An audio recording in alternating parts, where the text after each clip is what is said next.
Well, hello to everybody. It is Sunday evening, uh, and let's just call this the first one. I know that we had one before that ended up being more of a chili fest, so to speak. But we are going to do the Captain Chad Reacts that Derek and I have been talking about for a long time. And then it kind of fell away, or the idea of it kind of drifted off. And then all of a sudden, just out of nowhere, Sovereign literally messages me and he says, "I got an idea." And I said, "Well, you're right in line with some of the ideas that we've already kind of been talking about. So let's do it." So here it is, Sunday. It is time for Captain Chad Reacts videos, and we've got a few lined up. I don't know what everybody has brought to the table. If anybody's brought anything they want us to look at and react to, I've got a couple in mind that I want to kind of look at. So that's the way we're going to go. But let me introduce my panel first, and we'll start with Derek at Bits and Pieces, who is back with us finally. He's been battling with some stuff and had a lot going on, and got married, and then got sick. And Lord have mercy, it's never ending. Derek, how are you now, Yeah, buddy? I feel okay, like better than I did. I worry more about misfits tonight, but yeah, I've been dealing with some stuff, which I kind of talked about it on video, but diabetes is bad, so just remember neuropathy is terrible. Finding out the hard way. So yeah, getting back on the train, trying to get healthy again, so I don't get worse. So, but Okay. yeah, I'm glad to be here. Well, we will definitely see if we can motivate each other to do just that. So, because I need to get back at it too, buddy. So, you're in good company. Well, I should say good company, but you're in company anyway. How's that? Uh, and I've got Sovereign Soul Unchained Mind with me tonight. Sovereign, how are you, sir? You're muted, Sovereign. You're Oh, muted. you're muted. I had my mic muted up here on the microphone itself and forgot about the little icon down there. My bad. I'm doing Finer and Frog here, split three ways. We've got some good ones I think that you'll like tonight. Bits, I know what you're going through, bro. I know with that. And part of this, keep this in mind. Um, Everybody, we're coming into some gray times where there's not a whole lot of sunlight. And believe me, that affects people. That affects people. And some people it affects more than others. So be aware of that. Be aware of that. Try to get as much sunlight or ultraviolet as you possibly can, because people are photosynthetic, believe it or not. You need it to produce vitamin D. And without that, you start feeling pretty rough. Yeah, I So know. I just got moved to a new building, a new office, and there's no windows, so Ooh. that sucks. there's a lot to that. Think about this, man. They know that sunlight is important to us. If you think about your average office type situation, where do the higher ups at? They're on the edges of the office where they got the windows, right? They're getting sunlight. Where's the drones at? They're in cubicles under fluorescent lighting. Try to grow a plant under a fluorescent light and see what happens. It won't. That's no good. It's no bueno, and that's done on purpose because it does affect you mentally. It really does. Yeah, Yeah. I believe it, man. Like I said, I got my buddy with me. Um, you know, like I literally don't have, the only window I have is like looking out my door, in the office across from me. They have a window looking out on the whole plant. And I'm like, fuck, man, I wish I had that. Yeah. But Right. But at least I get out because I have to go like around the plant area because where I do the IT and stuff like that, I'm always in demand. So um, it's just it sucks. I like to be able to look outside every once in a while. Terry. So look, we also got Terry Ironton Auditor with us. Let's see how Terry's doing. Terry, how are you, sir? Oh, buddy, you know me. I'm always good. Always good. Glad to be here. Thank you for coming, Derek and Sovereign. Good to see you here. Excellent. And Terry, if you don't mind, check in with the chat and see who we got with us tonight, and then we'll get started. Alrighty, let me get the other screen up here. Sorry I have to do it this way, guys. I see Articuto, Baradactyl, Britt Biatch, Dark Watch, Kevin Kaler, Lord KJW, Loose Kana's in the house tonight, Mrs. Bits, NZ Kiwi, Pat Gallagher, Sharpshooters on Power Scooters, Surrender Monkey, Uncle Artie's Bar and Grill of Stupidity and Unclean Hands. Awesome, awesome, awesome. We got a good crew. We got a good crew that are probably going to like some of this content tonight. I hope so. But let me tell you what sparked this up. I have actually had several people send me different videos and stuff, and a lot of times I get them and I watch them and I forget because I get so many. I forget, or something comes up. The old saying, "Life gets daily," and I forget to bring them up or mention them. And this latest one that has been brought to my attention was the incident in Florida. Now, I don't know if you guys are familiar with this or whatever's going on, but there's a sheriff's office in Florida that there's been some there's been some there's been an incident recently has made some news. And I watched it for the first time, and I'm not yet going to tell you what I think about it. Okay, because I'll hold that one for a little bit later. I don't know what Sovereign has pulled up. Okay, Sovereign, you can back me on this. Have we talked about this at all? No, not a bit. Okay. Okay, so we're going to give a blind reaction. I'm sure Terry and Derek have not seen this yet either. So we're going to give a blind reaction with the chat, and we're going to watch this, and we're going to give you guys some honest opinions. What we think about what's going on. So, with that being said, I'm going to go ahead. If you're ready, Sovereign, I'll pull this up to the stream. Sure enough. Okay. All right. So, Sovereign, you want to set us up what we got going on here? Do you know her? Yeah, I know enough a little bit about it. Apparently, this guy, I believe it's in Wyoming. It's one of those states out west. They mention it in here. This guy is driving his truck. He doesn't have any license plate. He doesn't have a driver's license. And these officers are trying to extract him from the car. And this is the interaction that ensued. All right. So, I got to do it over here. On solving this, being you You have guys no getting authority sound? or jurisdiction over me, is for me I can to hear get it. out of my private automobile and talk about what I just told Why you. am I not hearing it? Show me your passport. You got my passport, I don't dude. have your passport. Those gentlemen do have my passport. The Highway Patrol do. Okay. Highway Patrol, how about bring the passport so I can read it to the sheriff? Could you be so kind? So, Uncle, if you come out and explain to me your passport, I'll hear your side. You've already heard my side. I've already told you my So you side. can explain your passport to me. I don't need to explain it. You should know this as a LEO, shouldn't you? I've never seen your passport. Well, then I don't know what to tell you. We'll sit here all goddamn night. But I am not getting out of this goddamn private automobile to explain myself that I've already done. I'm asserting my rights to travel, and I'm informing you that you have no jurisdiction or authority over me, and you're not trying to accept it. Okay, so what do you got to say to that, Chad? Okay, well, right off the bat, the thing that really immediately draws attention to is I don't know, obviously, what's come up before this. It sounded like maybe he did exchange some kind of documents with another officer. I don't know that, or I can't confirm or deny. And I don't even know why the deputy's involved now. If this was a highway patrol matter, I don't know. But I'm assuming that he is on a public roadway, or that's what I'm led to believe at this point. So, if he's on a public roadway, and that's obviously paid for by tax dollars, he is going to be responsible to have a driver's license to operate a motor vehicle on a public roadway. I'm assuming that's how the law is in that state. It certainly is in the state of Ohio. So he immediately is going to be confrontational over something that he knows in advance. I'm assuming that this is going to be an issue, and he's already prepared this fight, I'm guessing. So that's just my opinion.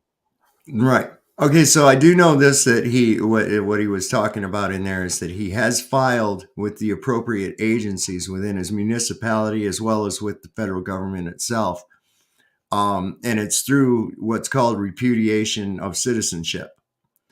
Mm-hmm. Then what happens from that point is then instead of being considered a United States citizen, you are considered a U.S. national, a United States national, or national of your state, for instance, a Virginian or an Ohioan. rather than a U.S. citizen. See, there's a little bit of a boondoggle that goes on with that whole U.S. citizen 14th Amendment thing.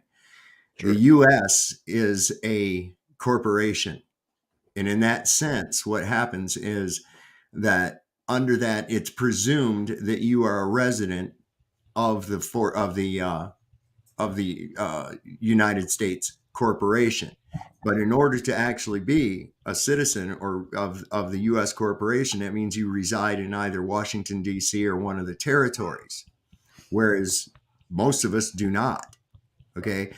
But it's still presumed that you identify as a 14th Amendment citizen.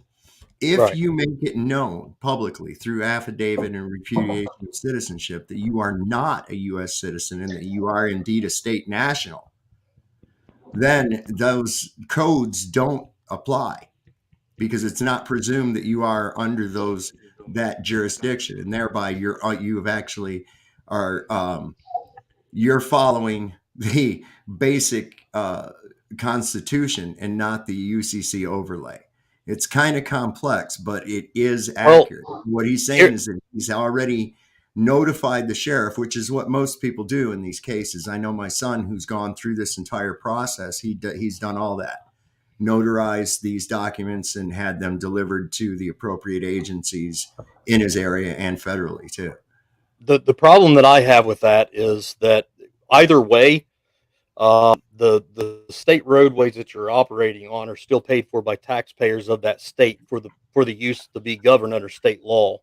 Now I'm not familiar with what you're talking about, and if it's something that by all means is within the rights or within the state or federal law, then if there's some kind of documents that's signed off on that says otherwise, then I could understand that. But at this point, he's obviously not providing any of that anyway. So even if, and I'd seen somebody say, you have the right to be able to operate on God's property, and that's perfectly fine. However, when we come together as a unit, when we come together as a state, when we come together as a municipality or a county, and we pay taxes for a general purpose, that's why we get the tax dollars to be able to fund public roadways and public parks and public so on and so forth. That's used under those assumptions. That's where my debate comes in, basically on the 10th Amendment. Right. If there's something otherwise that says so, that says, okay, there's someone here, like for instance, and I'm just throwing this out for maybe a generic comparison, maybe like a traveling dignitary. Okay. Then that's something that there's obviously some kind of documentation that shows me, but it's not somebody who wrote it on the back of a McDonald's wrapper that says I'm exercising my Moorish rights. Okay, well, now in this you'll find out too is that there's two agencies here. There's the state police and the sheriff, and he has already relinquished his passport. Okay. So he has provided identification, so to speak. Sure. And he part of this dispute is the fact that they won't give him his passport back. Gotcha. Okay. Okay. All right. Anybody else going to chime in on this? Derek, you got an opinion thus far? Or I will also let me real fast. I welcome our latest panel member here. Tom Hall has joined us. Tom, you're kind of stepping in. I had to get you loaded up there just a couple minutes late. I didn't see you, to be honest. But how are you, sir? No problem. I'm all right. Can you hear me okay? Oh, you got terrible audio on my end. I don't know what's going on, but is that what's going on with everybody? It's really is it bad audio with everybody? It's muffled. Sounds pretty muffled. Yeah. Okay, let me see if I can fix that. Is that any better? Is that better? No, not on my end. No. Okay, then hold on a second here. Let me try another. Sorry, last time I was on, I was told I had terrible better too, and I'm trying to figure out why. You got it now. You got it now, Tom.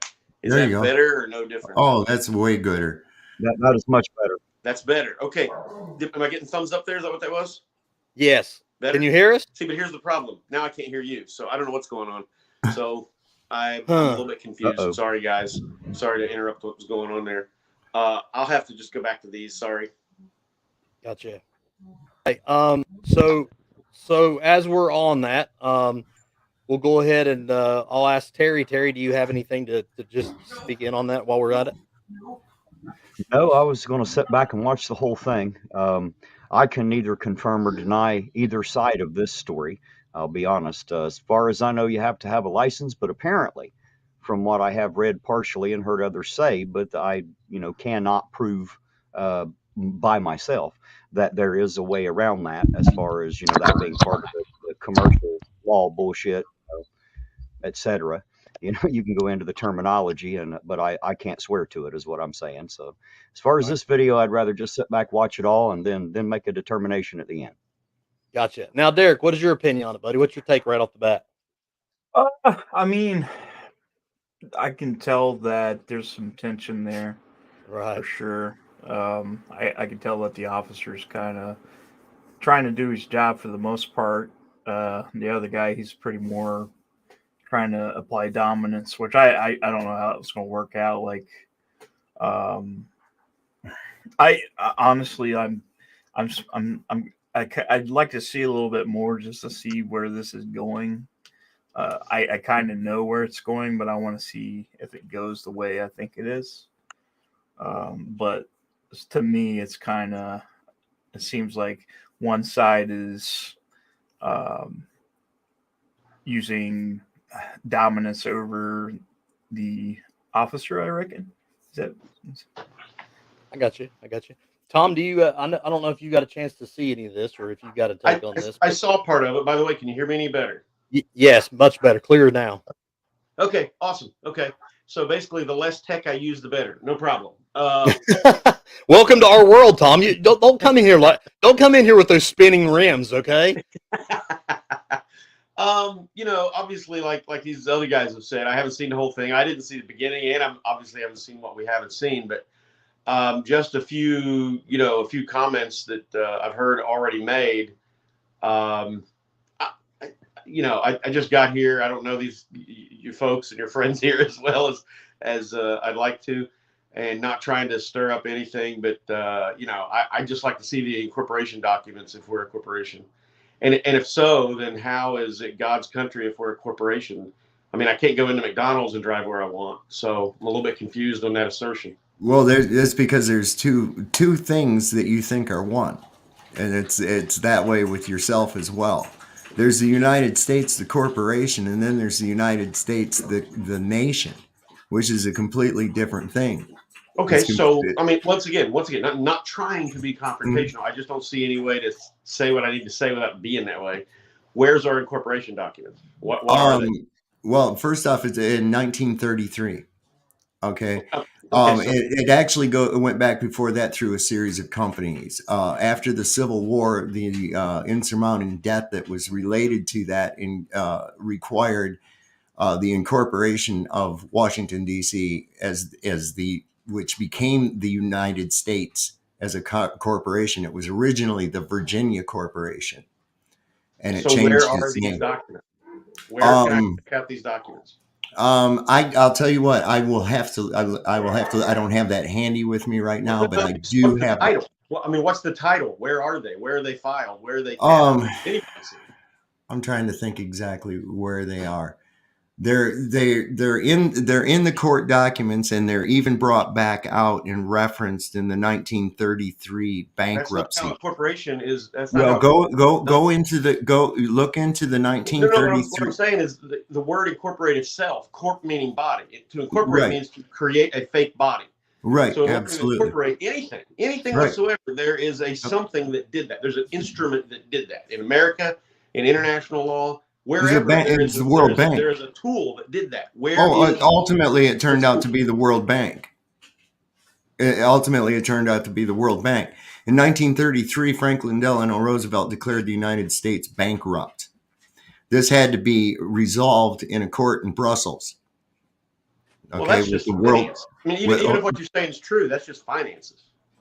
Yeah, that's exactly what it comes down to. So, hold on, something else. If I go broke and I go to court, bankruptcy court, I don't become incorporated because I go broke. You already are incorporated because the bankruptcy is the lien against your corporation. No, I have not Absolutely, it is. Absolutely, it is. There's two of you. There's two of you. I was incorporated at birth. That's when my body was made. Yes. No. Yes, you were. When your parents registered. So let me ask you this. Wait a second. You don't let me answer the first thing. Well, no, you're not answering what I'm asking. So I'm trying to get to it. Okay, go ahead. All right. So what I'm saying is that this is all reiterated in the 1933 bankruptcy. that took place. This is the same year that the birth certificate was federally mandated by Franklin Delano Roosevelt. Why? Because by creating these corporations as collateral on the debt for the bankruptcy. Okay. And so basically there's two of you. There's a trust, and then there's you, the living, breathing man. Okay. The birth certificate is your corporation. That is your trust. In fact, your social security number is actually part of the routing number to that trust. So when you have something come against you like that, that's not against you as the person, unless it's an actual crime, where loss, injury, or harm has been committed. Then that's adjudicated under law. Elsewise, it's adjudicated under the code. Ohio revised code. But under what law? You're talking about becoming separate. So what law has jurisdiction? What law has jurisdiction? Well, unless you reserve your rights, you are presumed to be a 14th Amendment citizen and thereby subject to Uniform Commercial Code, which is an overlay under the Constitution. This is why you have an admiralty or commercial flag in the courtroom. That's not a United States flag. That fringe on there is an admiralty flag. Why? Because all commercial conduct is dictated by the sea. This is going all the way back. Land, air, water, law. Whoa. The sea as in water, or the post? Yes. This is why every portion of the court is listen, think about this. The court, every bit of it is water. So every bit of it is water. Then you recombine them. So if it's admiralty, then it's an admiralty court, which does have to do with the sea. But if it's not, then it's not the sea. But then you said it was you being a commercial product. Hold up, you being a commercial product born of your mother's water, coming through her birth canal. Birth, another nautical term. Okay, you are a commodity. You are a commodity, and just like every other ship in birth, it has to have a certificate of lading. You have this certificate of lading. It's called your birth certificate. It is traded every day. I have a website that will tell you, if you put your social security number in there, it will tell you every fucking corporation that has owned you and does own you, or at least your corporate fiction. This is not a conspiracy theory. This is absolute real truth. That's where I'm going to have to disagree, Sovereign, because if you got a marriage certificate, that supersedes it, buddy. The marriage certificate is nothing more than a merger between the two corporations. This is why it has a divorce. What you've done is you've merged two corporations, Chadgoo and Destiny. Okay, so you've merged these two corporations together. So if you wish to dissolve this merger, it was a hostile takeover. Okay, I'll go with that. But see, if you wanted to dissolve that partnership, it has to be adjudicated in the courts. Why? Because you're now breaking up two companies, breaking up into two separate companies again. It's all commercial law. Everything about it is nautical. Everything about it is nautical because you even look at the court terms. That little area that you go into where you're in trouble, where you're in hot water, that's called the well. That there is called the well. That little door that opens up to let you into that spot, that is called the water gate. Everything about it it's all based on banking and electricity. It's nautical and it's commercial. So why do they call it the bar then? Where's the bar in nautical terms? The bar is the British Attorney's Registry. No. Is what that is. Yes. Yeah, absolutely. But why do they call it the bar? Why do they call it the bar? They call it the bar? Well, that's the acronym for the British Attorney's Registry, but it's also that little top railing on the Watergate is a bar. Well, exactly. It's once you cross the bar and you're not allowed to speak. You see, when you hire an attorney, you are telling the court that you are incompetent. Right. No, I understand that. It's just simply the bar. It's a hunk of wood. And when you enter the bar, that's because you're allowed to go past that. Because cross the bar. The general public was allowed. Now, if you're not guys, an attorney, hang on a second, guys. Okay, let's before we get into all this, let's get back on topic. I'll tell you what I would like. I would like to invite, because honestly, I think I would really like to sit back and listen to this debate. No kidding, I really would.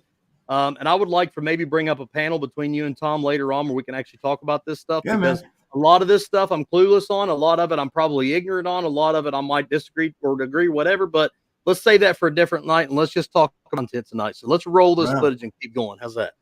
Let's roll this beautiful bean footage. Let's see if we can find out the recipe. Ask the guy to pull me over to get it. I'll show it to you. It's real simple. This is real simple. You're making it difficult. I don't feel that I am. Well, I'm the one making it difficult right now. Right, because I won't do what you ask. I don't have to do what you ask. You have zero authority over me. I don't contract with foreign corporations. No authority, no jurisdiction. There's nothing in any law. How's it a contract for you to get out of your vehicle and explain your passport to me? I don't need to do any of that. I'm trying to explain to you, I don't need to do any of that. I'm not saying you're... Go get the passport, bud, and I will read it to you. I was asking you to do I am asking you to go get my passport, and I will read it to you. How about that? So hang on just a second, Sovereign. You ain't ready for that, are you? Can you stop it right there just for a second, Sovereign? So I'm assuming that based on what you've described, is he's probably requested the sheriff there because the sheriff is the elected official. I'm assuming.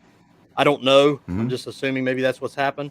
And now he's asked the sheriff to be there, and the sheriff's saying, okay, step out here and just talk to me like two dudes talking. And now he's literally wanting to say, well, I'm not getting out because you're commanding me. No, he's literally just trying to be like, dude, if you got, I mean, I don't know what the hell you're talking about. So you want to hear, can you get out here and talk to me? And let's try to do this civilized. I think the problem is sometimes we fall into the just because, and you guys have heard me talk about this with auditors sometimes too. Is just because you can do something, whether he can or can't. I'm not arguing what Sovereign's ideals are or anybody else's at this point. Whether you can or can't do something, sometimes it just comes down to whether you should or shouldn't. And sometimes when you got this guy, and obviously this deputy, what I've seen so far, this deputy seems like he's conducting himself pretty professionally, being confrontational. He's just saying, hey, well, can you get out and talk to me type thing? You wanted me here. Let's talk what's going on. And now he's all of a sudden saying, oh, I want you to go back and get the papers. So I think the problem is maybe he's a little bit confrontational, and I think he's kind of spicing it up maybe where it doesn't need to be. Just my assumption at this point, but that's how I feel. Can we take just a quick break? And I'd like for, if we can, Terry, can you read off our super chat so far, sir? Yes, absolutely. Let me get over here to where you have them start here. I have Uncle Artie's Bar of Grill and Stupidity for $2 says, Chad is a punk. No, Uncle Artie, how dare you? Uncle Artie. Love you, Artie. Welsh News Network. I'm pretty sure that's a pound. I'm not sure on some of the foreign currencies because I'm a hillbilly and I barely recognize the dollar sign. So it is. But Welsh News Network says that's just not how it works at all. Gotcha. Another $2 from Welsh News Network says that's not how Admiralty law works at all. And the final one I have here is Uncle Artie's Bar of Grill and Stupidity for $5 says, crazy talk. Sovereign, I like you, but you're silly on this one. Chad, you're a punk for not auditing with Terry and having me up there on the panel. All right, first of all, let me say this. I got to reread that because you didn't do it right, Terry. It would sound something like this. Crazy talk.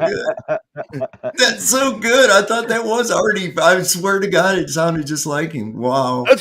That's crazy talk, Sovereign. I like you, but you're silly on this one, Chad. And you're a punk for not auditing with Terry and having me up there on panel down at Uncle Artie's Bar and Grill.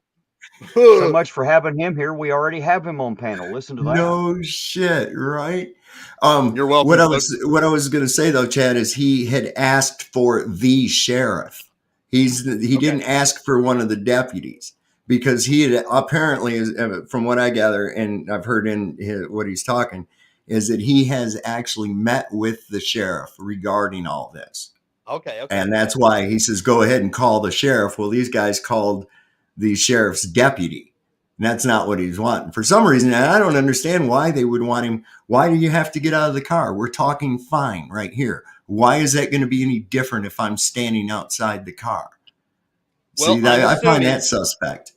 Well, I'm assuming, and once again, I don't want to speak without being certain, but I'm assuming if in fact he is driving without a driver's license, then the very possibility is under that state. Well, I can tell you this: in Ohio, it is potentially an arrestable offense It's not necessarily depends on how long you haven't had one, but it's potentially arrestable by definition. That's going to be arrested, but it's usually because of the severity of it, or times we will step you out and actually just deal more face to face type thing, because it's one of those things where you've seen it every day on the police video things where somebody doesn't have a driver's license or insurance and they take off. So it's just kind of a safety thing based on the fact that they are at that level of arrestable potentially. And once again, I don't know anything about this state, so please don't hold me to that. But I'm just telling you that is possibly what's going on.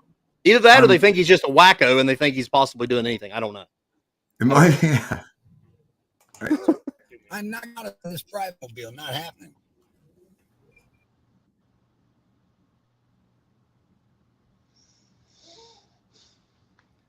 Hey, Archangel for Truth, how are you, sir? Not happening. So ask them gentlemen politely, sirs, highway patrolmen, may I please have my passport to read to the sheriff? They're not going to give it back to you until they're not going to give it back to me. So you're telling me the highway patrol in Wyoming has stole my private property? Is that what you guys are telling me? You can claim. No, it's not a claim, sir. That's another matter of fact of law. Does that passport belong to any of you? Does that passport belong to any of you? The answer is no.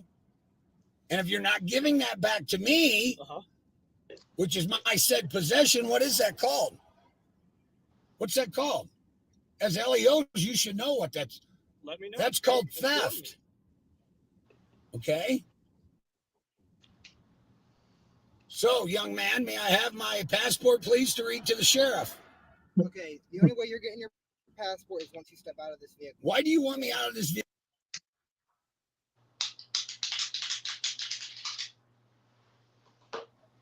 You're muted, Sovereign. We can't hear you. Why won't they let him just show his passport to? I mean, this guy here that's now stepping up, they're in possession of his passport. Why don't they just bring it up there? Why don't they? What is this bullshit? I don't understand that. I've had him do that kind of crap to me before too, and I don't understand what that is. We're going to hold on to this. What do you mean you're going to hold on to that? You haven't even charged me with nothing. What are you doing? Right. I don't know. Well, I'm assuming and once again, this is just an assumption, but I'm assuming that because he is potentially operating without a driver's license, or at least that's what I'm led to believe with thus far, that they probably want to issue him a citation and they need any information that they can. I don't know that for sure.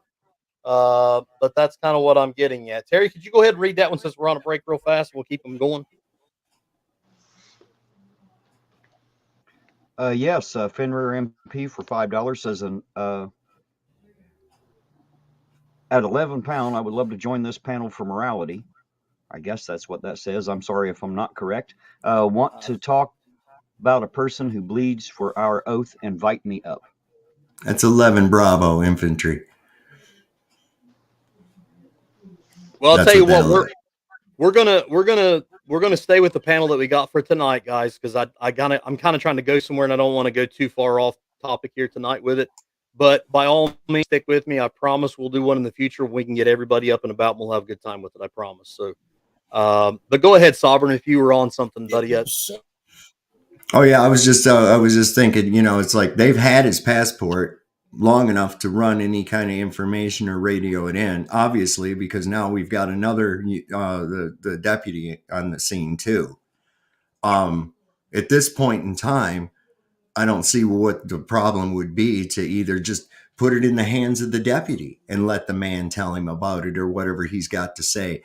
I think this is just like a coercion tactic. Again, they're hot fired to get him to come out of the vehicle. It seems like their biggest focus is to get him to come out of the vehicle. And it doesn't seem like it's that important to me.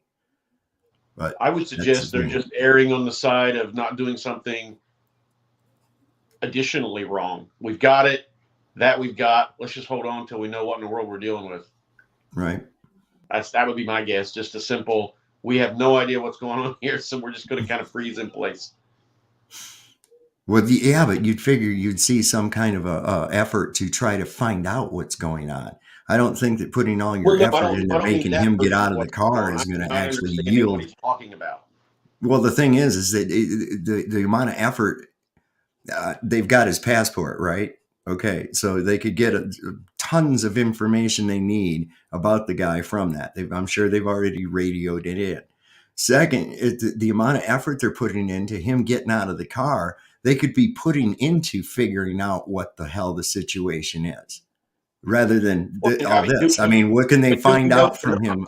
What can they find out from him outside the car that they're not going to find out from him talking to him right where he's at? Do we know that they're not working on it while we're watching this or during this filming? I don't know. I'll see. You'll see at least three. You'll see at least three different Leos trying to get this guy to come out of his vehicle. You'll see. Well, I mean, it's, you know, Chad and these guys will tell you it's not like, you know, CSI. You don't just look at it and immediately all this information's out. If they're trying, somebody's probably. I understand that. But listen, you and I both know. And Chad knows. You run that shit through AFIS or David or whichever system or all of them. That information comes back rather quickly, and they get quite a great detail of information about you, especially the more different things they use for it. And you can get the information from passports, driver's license, state IDs, whatever. So usually at this point, let me tell you what I would be doing at this point. Let me tell you this. First of all, somebody, and I'm just telling you because once again, Sovereign, and I'm just being honest from my experience and what I know. Okay, I don't know, and I'm not familiar with what you're talking about. I'm not saying you're wrong. I'm not saying you're right. I just don't know. So without that being part of my experience, I'm looking for his license because he needs to have a driver's license to operate a motor vehicle on a public roadway with tax dollars paid for. As far as I'm concerned, that's the law. That's what that what the state says. So at this point, I'm looking, saying, okay, basically what I'm going to do is I'm going to literally run his name and date of birth and see what his information comes back in this state. You know, let's just say hypothetically this is Ohio, because I want to run that through the filter of Ohio. And if it comes back and he does not, in fact, have a driver's license, then I'm going to probably issue him a citation for operating a motor vehicle without a driver's license, or one of my men would. Now, by that time, it is technically subject to being taken because of the not having a driver's license, operating without one. That would be something that, depending on their laws and the way that's written out, that might be what they're doing. I don't know. I don't agree with a lot of civil forfeiture type stuff, and you guys probably know that. So that's just, I'm just telling you what, I'm playing devil's advocate on both sides, if that makes sense. I'm saying I don't know for certain which way it goes, but that's a possibility. That's probably what they're doing. I don't know. So have you ever had an occasion to have to, like, where you pull somebody over and they were like you were saying earlier, a dignitary of some kind or a diplomat? Yes. Oh, have you? And what did you have to do in that situation? I mean, was it kind of confusing, or was it hard to run them, or what did you have to do? Yeah, it's basically one of those things at that point where what we do is, if they're from another country, there's not any way I'm going to be able to run it through our database anyway. And if they have ID that shows that they are in another country, you know, then they're obviously visiting, and, you know, whatever it may be, whether they may have the documents from State Department or whoever it may be for what they're doing here, then obviously we accept that and move on. You know, but there has to be something beyond just a passport. You know, just a passport's probably not going to qualify to show what they're doing, because obviously, you know, and once again, you got to remember too, technically the passport, you know, is given to you so that you can travel back and forth between countries or whatever. So that doesn't necessarily mean, you know, that the guy's not here now and shouldn't have already had or something to go further. So, but that's where I would stand. I would run the driver's license if he had one. If he didn't have a driver's license, I'm going to run his social security number and or his date of birth to run to see what we have listed on him, to see the potential, if he's got some kind of warrants or something on him or something along those lines. And maybe this guy's not a soft set type guy, and maybe he's just a really good actor and he's really just a freaking criminal that's literally playing the part of something. You know, you never know. I mean, you never know. The guy could have some kind of, you know, document that just says what the hell's going on here. This guy's, you know, he may be something else. So, but nevertheless, that's up for judgment of those in the chat. So, but if you want to continue, sir, you guys, because there is state law, case law, Pennsylvania versus case law is not law. That's where you're wrong again. Case law ain't law. Okay, not even close. What you guys need to do is understand that I am correct. You have no authority over me. None. I don't have to get out of this private automobile. I don't have to obey your corporate bylaw speed limits. Okay, let me just explain this to you. You're not leaving here until you step out of the vehicle. Then I ain't leaving. I am not going anywhere. And your threats don't mean jack to me, bud. Well, it's not a threat. To hell if it ain't. You're threatening me to get out of this vehicle so you can try to kidnap me. Meanwhile, you've stolen my property, and you can't even admit that. It's the property of the United States government, actually, sir. No, it is not. Yes, sir. What is possession? It is property. What is possession, sir? I'm not going to argue with you, sir. I know you can argue with me because you don't know the law. Possession is 9/10 of it, correct? All I said was... Huh? Well, I said, when I stopped you, I didn't say you're getting it. No, that is not true. I just Good grief. Find that in the statute somewhere for me, since case law doesn't matter. Okay, so let me touch base on something here real fast. I want to clarify, first of all, how can you say that this man has no jurisdiction on you, but then when he says you're not leaving here until you step out of the car, and then he says, well, then I'm not leaving, is basically conceding in the fact that he's listening to what he says. And in fact, that is property of the United States. When they issue that, that's what that's for. It's literally that's how it works. And possession is not 9/10 of the law. Why did he pull over? Exactly. If he's not conceding to the jurisdiction thereof, why even comply? You know, that's just it. That's what I've always questioned about soft sits, is why, if you don't believe in my authority, or if you don't believe in the jurisdiction of the court that has the jurisdiction, why even bother complying at all? Why not just keep driving? You know, because it comes down to the monopoly on violence. That's why. Okay, and I absolutely understand that where that comes from, but ultimately that kind of goes back to that you only comply with me because I carry a gun. Well, let's look at it realistically. We've seen car crashes where they do pit maneuvers on somebody because they had no registration, or they had a tag light out and didn't notice they were being pulled over. There was a woman not long ago, they pulled a pit maneuver on her. She was looking for a place to pull over because there was no shoulder, and the cop it didn't happen in the time he thought. So he pit maneuvered her, rolled the car. She was pregnant.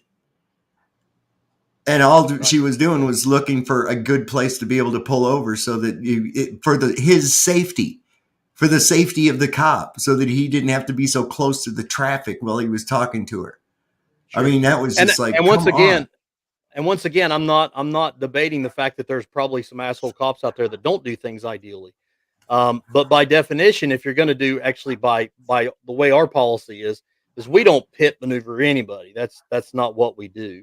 Right. I don't mean to paint like a broad brush at all, because we were just talking about this on another stream earlier today. I said, you guys got to stop painting all the police with a broad brush. You really do. I mean, you've got turds everywhere. It doesn't matter what their occupation is. You've got turds everywhere. And it can come down to, if you've had a bad experience with a bad cop, or a couple of bad cops, then you're going to look at it that way. I mean, I knew a guy that he was on Iwo Jima, right? And he couldn't stand anybody with slanted eyes. It didn't care if they were Japanese, Chinese, Vietnamese, whatever. He had a vehement hatred for them based on that circumstance that he was placed in. And so it's easy to do that. I at one time was kind of like that. I was like, fuck all these cops. God damn them. They all in on it. Like that. But then you come out of that, because you got to realize, you know, like you, Chad, I respect the shit out of you, you know, and I know that I may not agree with your chosen vocation, right? It's not necessarily true or not, but I mean, if I don't necessarily agree with your chosen vocation. However, we have those people in those vocations, and I would rather see you in there than some dickhead. And it's just like that with my neighbor, right? He's a sheriff's deputy. And he was kind of like, I didn't know how to tell you, but I've joined the sheriff's department. I says, well, that's great. And he looked at me and I says, I'll tell you what, somebody's got to do it. And I'd rather it be you than one of these hot-headed assholes around here. Right. That's simple. So, You can't roll that broad brush on people like that, and it's easy to do, and especially if you've had a bad experience with police. You know. And that's what I gotta say too is I'm trying not to brush the broad brush over everybody who thinks of the different exercises of freedoms that I do or whatever. Doesn't mean that you're right or wrong or that I'm right or wrong. I just know what I've grown up around, the way that I've been educated with it, what I've been exposed to, and that's the way that I exercise it. And that being said, at this point, that's where I'm looking at this guy going, look, man, unless you have something to show me legal from somebody of jurisdiction that does in fact say that you have been released, so to speak, I guess, or whatever, at the same way that Terry was when he was released from his night ship. When Terry now he is a sovereign auditor because he doesn't have the backing of Papa Bear That's anymore. right. I have no Absolutely. jurisdiction or authority left. No auditorship. Well, I want to correct that. I want to correct that a little bit. No, he is the auditor. Okay, That's right. He's the game changer. He's the real game changer. You see, I can't see the screen, is it, because it's so small in front of me? But do you have it up that way tonight? That's hashtag not chili. Okay. Just making sure. All right, go ahead with it, Sovereign. Let's keep her going, buddy. We are talking face to face. No, I'm not getting out of my private automobile. This ain't a vehicle. Okay? What is it? Huh? It's a private automobile.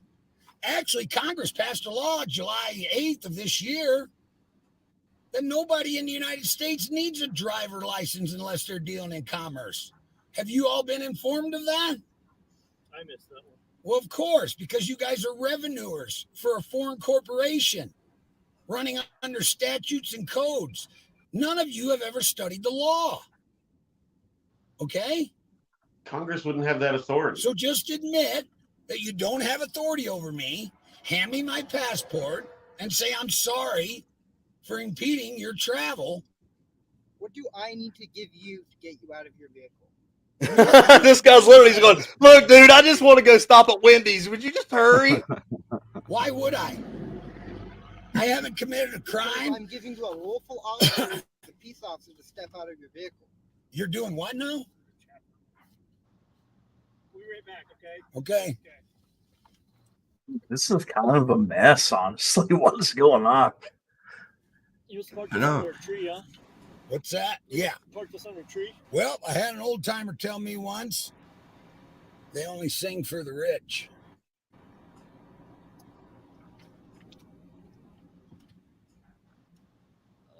Okay. Hey, Chad. Yes, sir. That's exactly I mean, what's going on. I'm right pretty here. sure I know what your answer is going to be, obviously, but there is never a time to adjudicate on the side of the road. That's what I guess I'm arguing about at this point. Whether it's a sovereign citizen argument, it's a diplomat from another foreign country, or whether it's an average citizen in the United States, we don't adjudicate shit on the side of the roads. That's why we have the court. yeah. Right. That even further was backing my claim when I originally said, why do you even stop?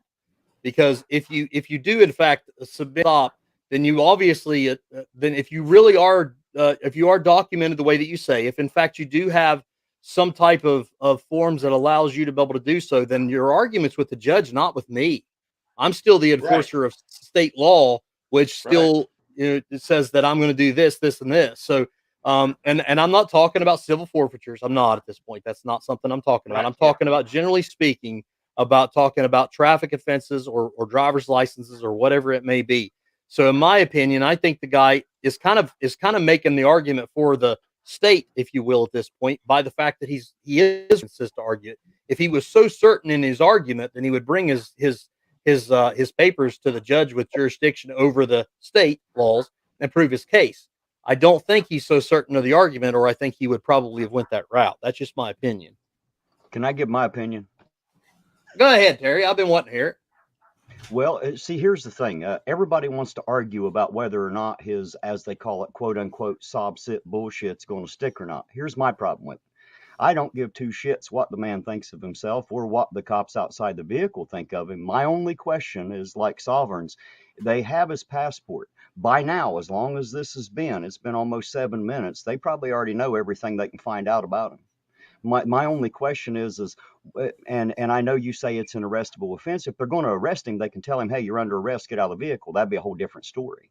But as far as, I don't see any particular reason in this particular situation. He's obviously not violent.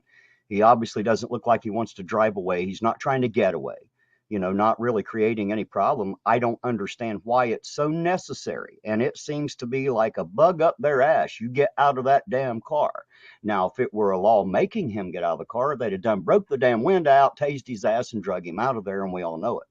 So as long as he's not breaking a law and he is complying to the best of his abilities, although arguing for whatever rights he thinks he has, I'm just wondering why it's such a big deal to get him out of that vehicle at the moment. Well, technically, he has broken the law it's not, if he doesn't have a driver's license. That's the law that he would have broken. Right. If I had to guess, Terry, here's what I'm going to guess. I'm going to guess that they already know with this, but they are trying every way in the world to de-escalate this so they don't have to bust his window and try to force him out. And they know that if they do it without going through every avenue, they are trying to do what every auditor in America tries to get every policeman to do every single day, to de-escalate, de-escalate, de-escalate, de-escalate, de-escalate. It doesn't mean that just because that it takes longer. The only reason it's taken longer is because the guy is maybe not complying. But ultimately, wouldn't it be easier to de-escalate by saying, okay, then sit right there. Let us run our checks and see what's up, find out what's up, and then come back when it's over. That would be a good de-escalation technique instead of trying to escalate it out of vehicle. The guy in the vehicle seems to be getting escalated by their de-escalation technique. I'm assuming they've already made the decisions that they're going to, and they're not really looking into anything at this point. I'm assuming they're just trying to come up with ways to be able to talk to this guy more moderately, to make sure that they got all their sticks in a row, so to speak, to make sure that they're not going to do something to generate a possible use of force if they don't have to. That's just my guess. I'm not there. I don't know what's going on. Just my opinion. Gotcha. Well, let's finish it and see if he gets arrested or not. I ain't had no problems from anybody for 2 years or more because they know I know. Have you had contact with us in 2 years? Yep. I sat down and had a talk with John. Who's the sheriff? Yeah. Sheriff Harlan?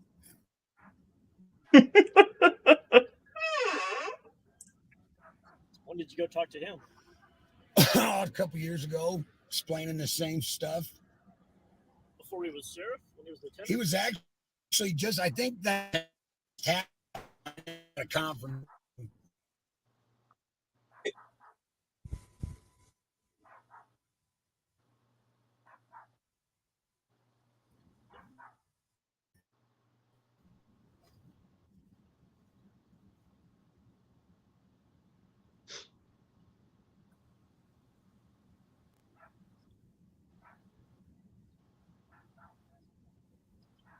He hasn't had any problems because he lives in Wyoming.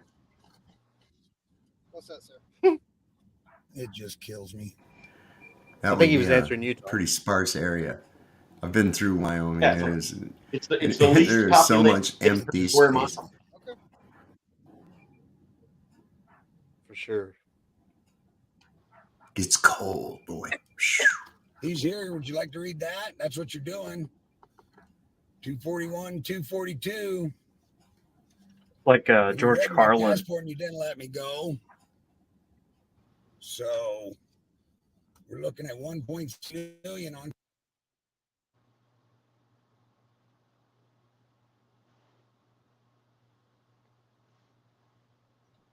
I'm not hearing you.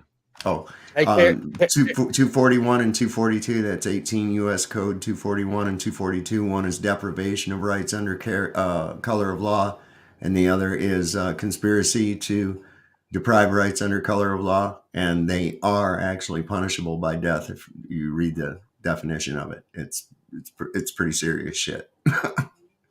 Terry, do you want to read those super chats we have, sir? Absolutely. I've got Uncle Artie's Bar and Grill of Stupidity again for $5 says, breaking news. Cholita has a strike and his channel is suspended for a week. All for cyberbullying. Chad is still a punk. Bits and pieces rules. TTU. Okay, you're not my uncle anymore. Yeah, You you could be my uncle. Bits, did I see in the chat where you and the missus are sending naughty texts to each other? You Yeah. bad boy. You bad Oh, boy. She's sending me dirty. She's You're a sending me wild dirty man. stuff. You're a wild man. I want to party with this dude. He's a wild man. She is sending dirty texts to me as we speak. I started it, but she finished it. It's only going to be for like a 5-second thing. Oh my God, Derek! Take eye. I mean, they say 1 minute in heaven is better than no minutes in heaven, so yeah, take what you can. All right, Terry, I think we got a couple more there, sir. Seriously? Yes, I've got Fenrir MP for $10 says, just Feeding because there is patrols with officer safety, does that material mean to that there is not a prosecute view of the now. offender's life does not matter? Well, sure. That's the reason that there is general overall safety for the officer and the offender. That's the reason why we do a lot of things, is because you have to realize that a lot of times we bring people into certain situations so that we can de-escalate things. So that's the reason that we take those extra steps. Like, these guys are literally trying to, in my opinion, once again, I'm not there and I don't know what's going on before that, but it certainly appears they're going over and above to try to de-escalate this and talk to this guy. I mean, the guy's literally sitting there talking to him about, like, hey, you parked this car under a tree. He's literally trying. I think the truth of it is, I think the troopers have probably already made their decision what they're going to do, and maybe they're waiting from something at the state level, the capital type thing that says what to do. And the deputy's just kind of trying to sit there going, I really wish somebody just hurry the fuck up, to be honest, in my opinion, but excuse my language. But that's just my opinion. You got one more there, Terry, I believe, and then we're caught up. All righty, we've got Welsh News Network again for another £5, I believe it is. Breaking news, Chile has been paused from posting on YouTube. Awesome. See, everybody's so excited about that. We got that twice. Like, it happen. We've got time to actually gather our content together. This guy hardly gives you a break. By the time you get done doing one thing, you're in the middle of doing that one. He's already doing something else stupid. It's like we need to catch up time. Well, he don't stop. He don't stop making a fool of himself and running from everybody that matters. Well, he stopped now, though. That Roomba run out of gas, baby. Being that stupid is a full-time job. Yeah, it's full-time job. Yeah. Commercial. I don't want to do that to you. I don't want to do it to anybody. Okay. I gotta keep the pics out of the chat. Ah, come on.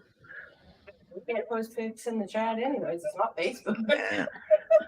I can't post my pictures in my birthday suit on what world is this? But this was a free speech platform. Damn it.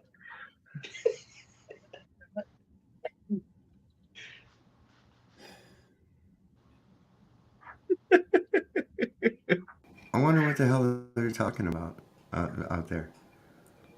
Well, they got quiet for a second. It did get quiet there for a moment. Does the video play? Yeah, it's playing. See, this cop's back out here. They're not up at the window. Okay. Here they come. Like we took a commercial break. Barris, B-E-R-R-I-S. B-E-R-R-I-S. Okay. Send the passport you stole. Okay, we didn't steal your passport. Well, then may I have my We'll passport get back? everything back. What I need you to do, okay, so I'm going to tell you. Okay, so you're driving without a driver's license, you're speeding, you don't have plates on your vehicle. Okay, so what I'm going to do, I need you to get out of the vehicle to chat with us. Otherwise, I'm going to ask you to get out of the car. So right now I'm asking you, will you please get out of the car and speak with us? No, I will not. Okay, I'm going to tell you to get out of the car. You need to get out of the car right now. You're being recorded. You're That's fine. Okay. And under what authority are you demanding an American state national to get out of this vehicle when I don't have to prove any kind of, I am not in your corporate bylaws.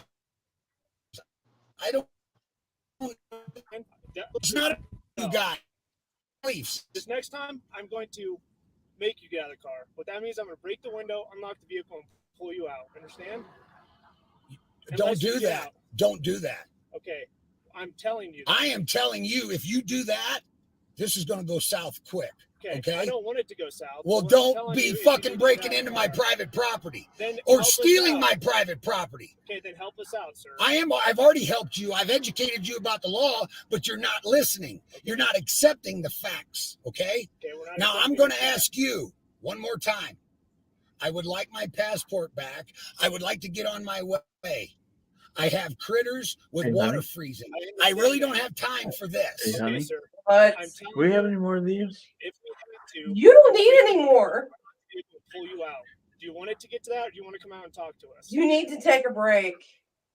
I can't carry your ass. You're threatening to break my private property. I'm telling you that and I have do you know authority under the to take law you out of this vehicle if you do not comply with our orders. I don't have to comply with your orders. Yes, you do. No, I do not. Yes, sir. I do not. Okay, so what are we going to do here? We're going to have a gunfight on the side of the road is what we're going to have. We do not need to have a gunfight. Well, on the then side of the road. you better start listening to sense.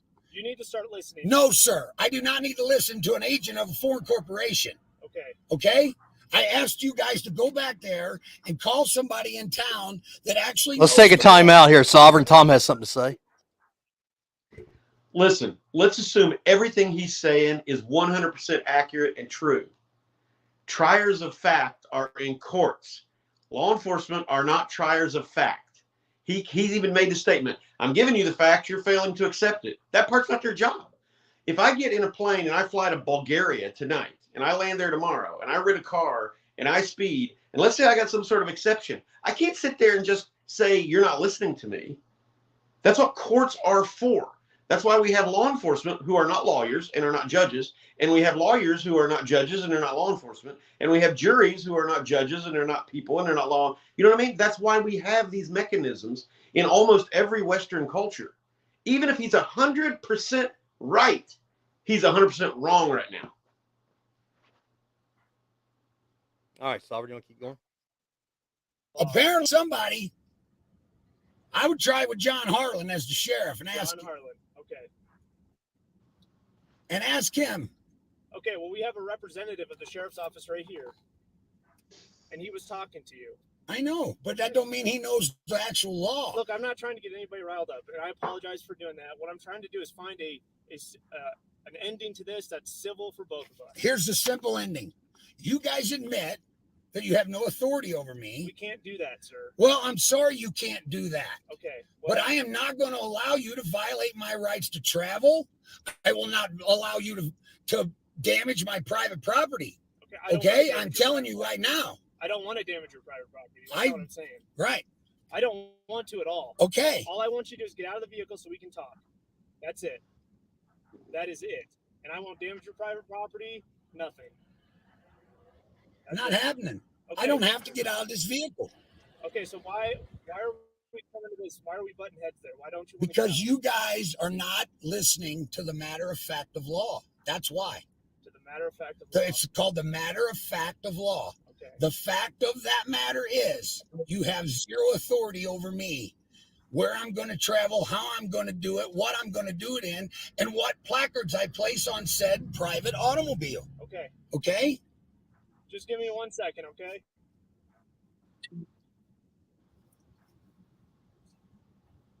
This ain't gonna. Why are you thinking to get in a gunfight, right? Because I'm not going to allow them to fucking violate my shit, dude. I am not allowing them to violate my right to travel freely and damage my private property because I won't listen to a authority that has none over me. Really? Can I explain myself over and over? Something bread. If we got somebody on the phone, you'd talk to somebody? There ain't nothing to talk about. These nuts are salty, man. Anybody? There's nobody to talk to about anything. What is there to talk to? You guys not admitting that you have no authority over me? Is that what it is? You said you wanted to talk to Sheriff Harlan. I don't want to talk to Sheriff. I've already talked to him. I've talked to all your judges, your state's attorneys. State's attorneys know. I sent them cease and desist. Shit disappeared. Why? Because I know the law. Okay. Then that's what he should be This doing is now. absolutely ludicrous. Yeah, that's This is kind of my supposed to be point. America? Where's my right to travel freely, you guys? Well, Where's we'll that at We'll right make some now? phone calls and see what we can do here. You can travel freely. You just can't Well, operate a common motor sense should vehicle on a prevail. public roadway. And I'm counting on the sheriff's department for that. Okay. Yeah, he wasn't walking above the speed limit.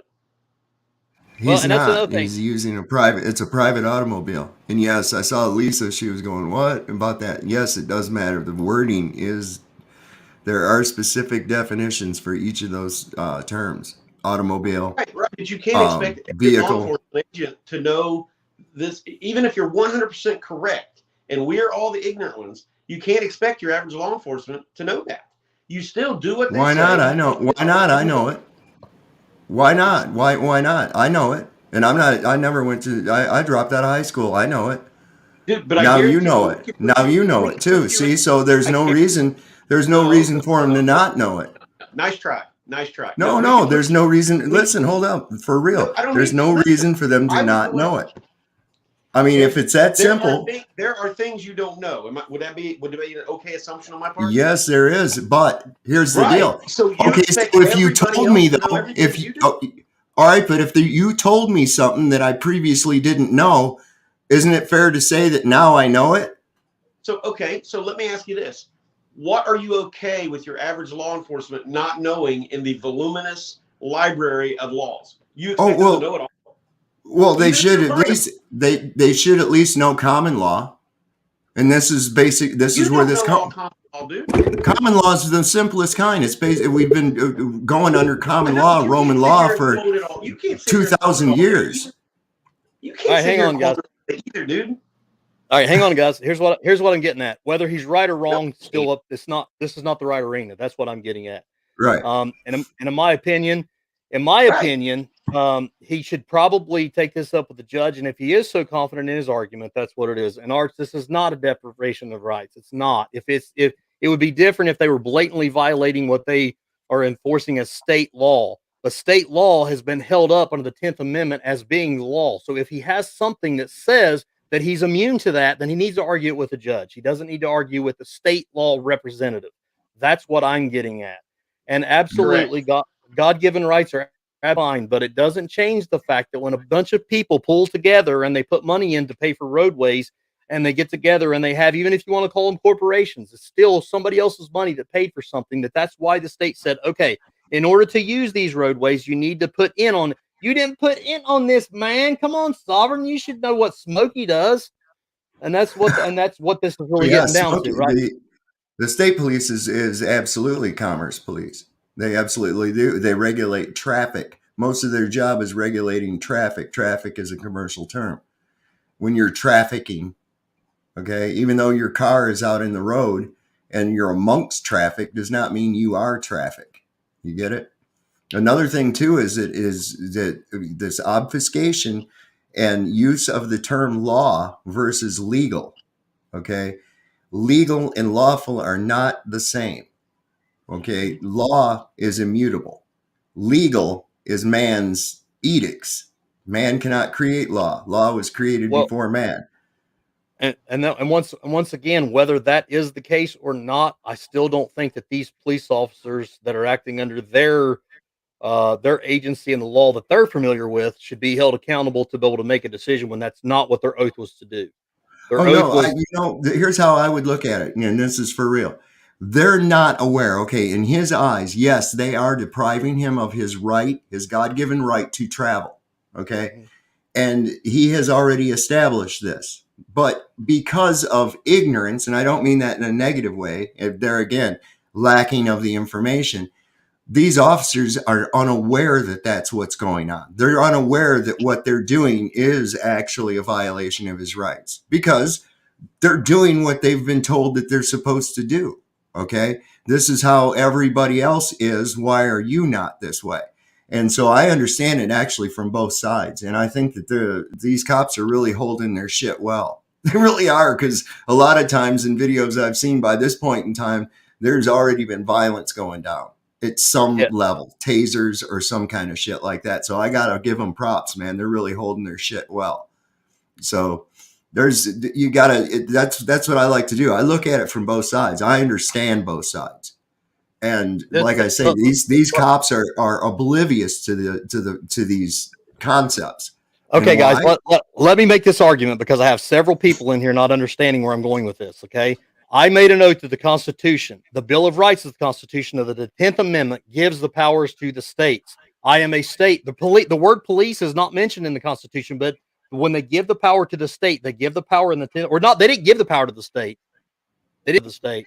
The state reserved the power because it was reserved by the people in order for us to be able to have law enforcement and law. Because without law, you won't have freedom. Without law, you will not have a republic. Without law, you will have a dictatorship and an emperor, because it's a complete vicious cycle that turns around to the only strong survive. That's why we have a 10th Amendment. That's why we have a police department. That's why I raised my right hand to God and swore to it. And if you don't know what I'm talking about, you don't understand what I'm talking about, that's fine. But that's what it's all about. The 10th Amendment is where I get my power. That's how it works. Basically, Chad, what you're saying is correct, and even up to the Bill of Rights, which is basically the Bill of Rights is about the only part of the Constitution that has shit to do with you or us as people. The rest of it's all how the government works and all that crap. The Bill of Rights is modeled after natural law, basically God's law. You can say what you want. You can worship who you want. You can defend yourself how you want. It's right. You have a right to go along and not be hassled by somebody asking you for your papers and shit like that. Okay, so that's based on, that is law. That is law. But when they go in, a good example I use all the time, like in 1860, it was perfectly legal for me to own another human being. Sure. It wasn't lawful, though. That's not a lawful thing to do. To force someone into servitude is not a lawful thing to do. But it was legal. And it was illegal for me to try to free that person from that forced servitude. However, those actions would be deemed lawful. You see? So we have to be really careful when we talk about law and legislation, because that's where we start to confuse law with codes and things like that, because oftentimes you find that these codes are an interpretation of those. Let me ask you a question. I see a lot of guys that are out there talking about the Constitution and stuff. Where is any definition of law enforcement law in the Constitution at all? Of what was that? Does there any speak of law enforcement whatsoever in the Constitution? No. Right. That's because it was granted to the states. Actually kept that power to themselves. And you're right that's something that the states kept to themselves under the 10th Amendment. And furthermore, one little correction, I will say that they did. Yes, there is shit in there about the sheriffs having sheriffs, and in fact, the county sheriff is one of the most powerful positions in the nation. I don't think the office of the sheriff is mentioned in the Constitution that I'm familiar with. Having a sheriff's department, having that kind of an authority. But it's a loose one. But it's in all that other crap that's not in the Bill of Rights. Like I said, the Bill of Rights is all that really has to do with us. Once again, that's where my debate would be. I'm not arguing whether I have authority or not, because that's obviously been given to me by the Attorney General that's elected in the state of Ohio, by the people of the state of Ohio. Whether you agree with that or not, that's the choice is yours. The place to argue it is not on the side of the street. Furthermore, remember, you don't have to drive on those roads. If you don't want to buy into the system, you don't want to put in on this, you don't have to. But the ultimate goal is don't drive on the damn roads then. If you didn't put in on it, you're sovereign, then that means you're not paying taxes towards it anyway, so just stay the hell off of it. You don't own it. If you're not paying taxes, you're not putting in on it, right? That's what I'm getting at, is that if it is a natural law thing, and that's that if you're not paying taxes because you're sovereign, and if you are paying taxes, then you're not sovereign. So it's one way or the other. So what if this guy was on a horse? Yeah, Yeah, go ahead. I don't care. I mean, would he have to have a little tag hanging off the horse's ass? Well, it would have to be Would on his. he? It would have to be on his tail, Sovereign. I mean, you should use a little bit of common. I mean, Damn whole shit now. No, you know what I'm saying? It's you have to look along those lines too. At what point did that become where you know you could we have Amish or not Amish but Mennonites in my area, and you know every so often you run across them on the highway, and they don't have a license tag or anything on their buggy. They've got a little slow moving triangle. That's it, right, and they're right down the road. So how is that? You see, there's because four-wheel conveyance with horsepower behind it. well, because the quickest, simplest, easiest way to describe that is because there is no law that says so in the state. Well, Because how the did state, that? it's a That's vicious, what you it's a see. What cycle. they turned into a law was actually a thing that they put out to help people. License plates actually came from this theft prevention program that you could voluntarily get join into when you bought an automobile, and then it became a requirement. And so then it became a registration.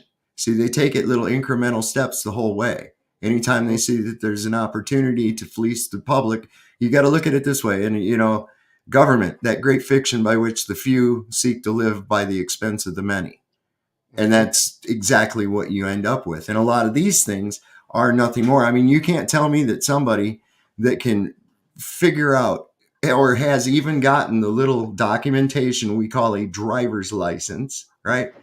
This tells us that this person is able to safely operate a motor vehicle or an automobile or whatever you want to call it. Okay. Mm-hmm. So this says that. And so one day there's a little date on there. So like milk, it expires and he doesn't go and renew it. Right. So he's driving down the road, performing the same skills that he's done the whole time along.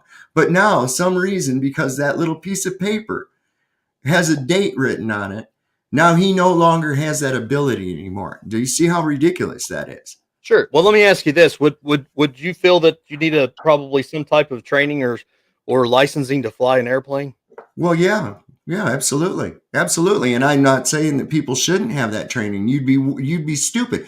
I would get the training to fly an aircraft, not because someone told me I have to. I would do it because I don't know how to fly a fucking aircraft, Well, and right? I'm right, but that's the way that we guarantee there's some kind of uniformity that there is kind of operational skill. Well, sure, but there again, I can point to the idea that most of the people out there have one of these pieces of paper that verifies just what you're saying, and they can't drive worth a shit. I run into them on the highway every fucking day, man, in every kind of vehicle from every class of life.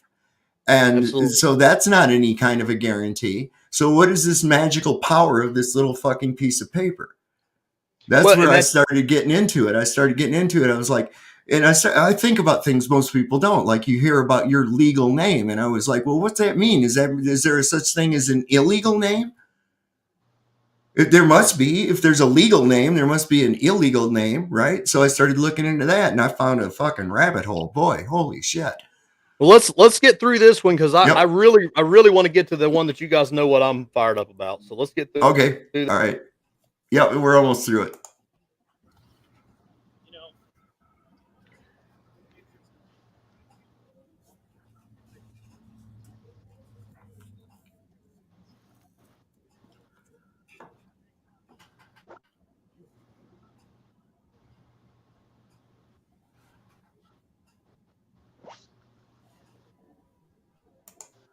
Just real quick, a permit or licensing is actually what they're doing is, and by its definition, is they're allowing you to do an illegal act.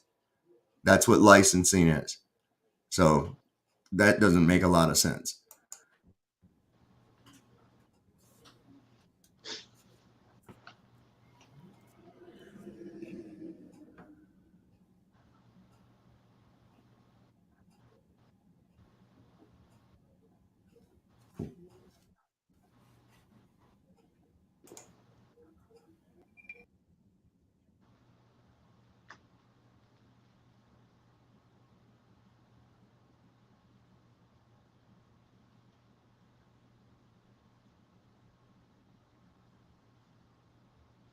It's still going on.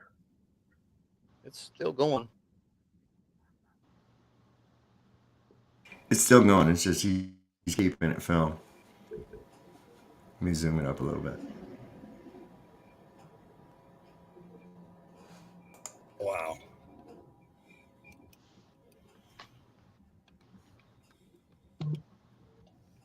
You know, until I just seen his face, I thought that was Chuck Bronson. It sounds just like him when he speaks. It did, didn't it?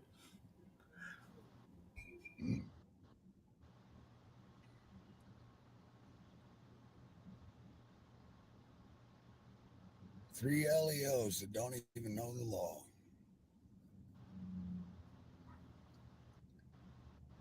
My question that to him is, why are you calling them law enforcement officers then?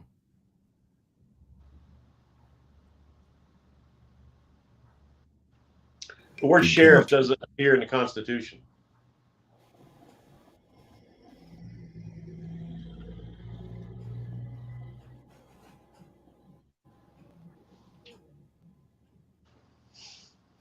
Yeah, 10th in the under 10th. Chad's right. Look in your state constitution. Well, Look in okay, your state you constitution. were talking about state constitutions. I thought you were talking about the Constitution. Yeah. Oh no, I'm sorry. I was agreeing with Chad. I was agreeing that is under 10th Amendment, the law enforcement, but it doesn't call for police. It provides for a sheriff's department. And then later on, they added into where they had state police, which was actually kind of a militia when it first started out. It's interesting history. Wait a second. I just want everybody to just say boom, boom, boom. Let me hear you say tripod. Boom, boom, boom. Let me hear you say tripod. Tripod. No Hey, shit, hey, right? the real delete laws is in the house, and let me just say, I want to know if while he's in the chat, if he can go ahead and continue to explain the molecular structure, and I think it's some kind of atomic dubulator of some sort that creates those things. I'd like to hear about. If it's true that he got kicked off YouTube for a week or banned, whatever you call it, then he's been folded like a lawn chair anyway, and he maybe even tri-folded. Well, that's why I said we've got the real delete laws, because the other fake one got deleted. Right?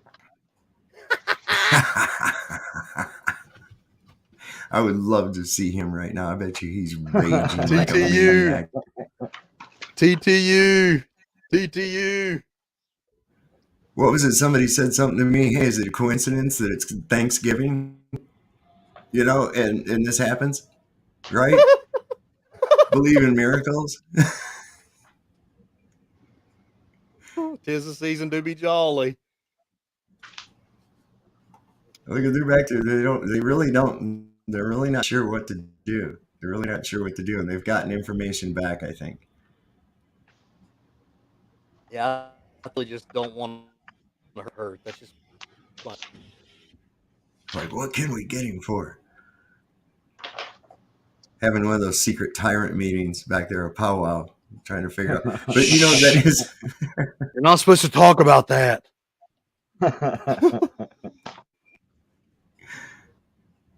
That's what they were saying in Terry's stream the other night. It says, "Where's all the cops?" And I've typed in there. I says, "Oh, Chad's probably got them all having a tyrant meeting, how to target some people and fuck with them and shit."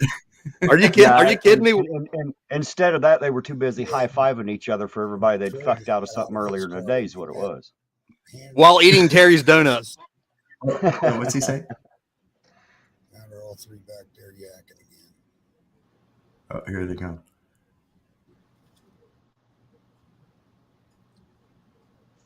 I didn't see him putting on gloves. That's a good sign. Yes, sir. Can I do for you? All right, sir. Here's your passport back. Can you roll it down a little bit further? You just want me to slide it in there? Just slide her in here. Okay. So That's what she said. Back. Jody pulled those out. Okay. Free to go for now. Okay. What'd you do to my car? We didn't do anything to your car. Okay, I got it on film here. Okay. There's nothing sabotaged on my private vehicle. There's nothing sabotaged on your vehicle. All right.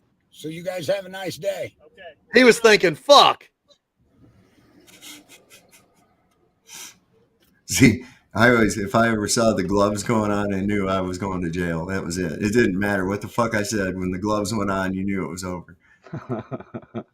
Well, in my opinion, to summarize what I think I just watched, I think ultimately, Well, that was interesting.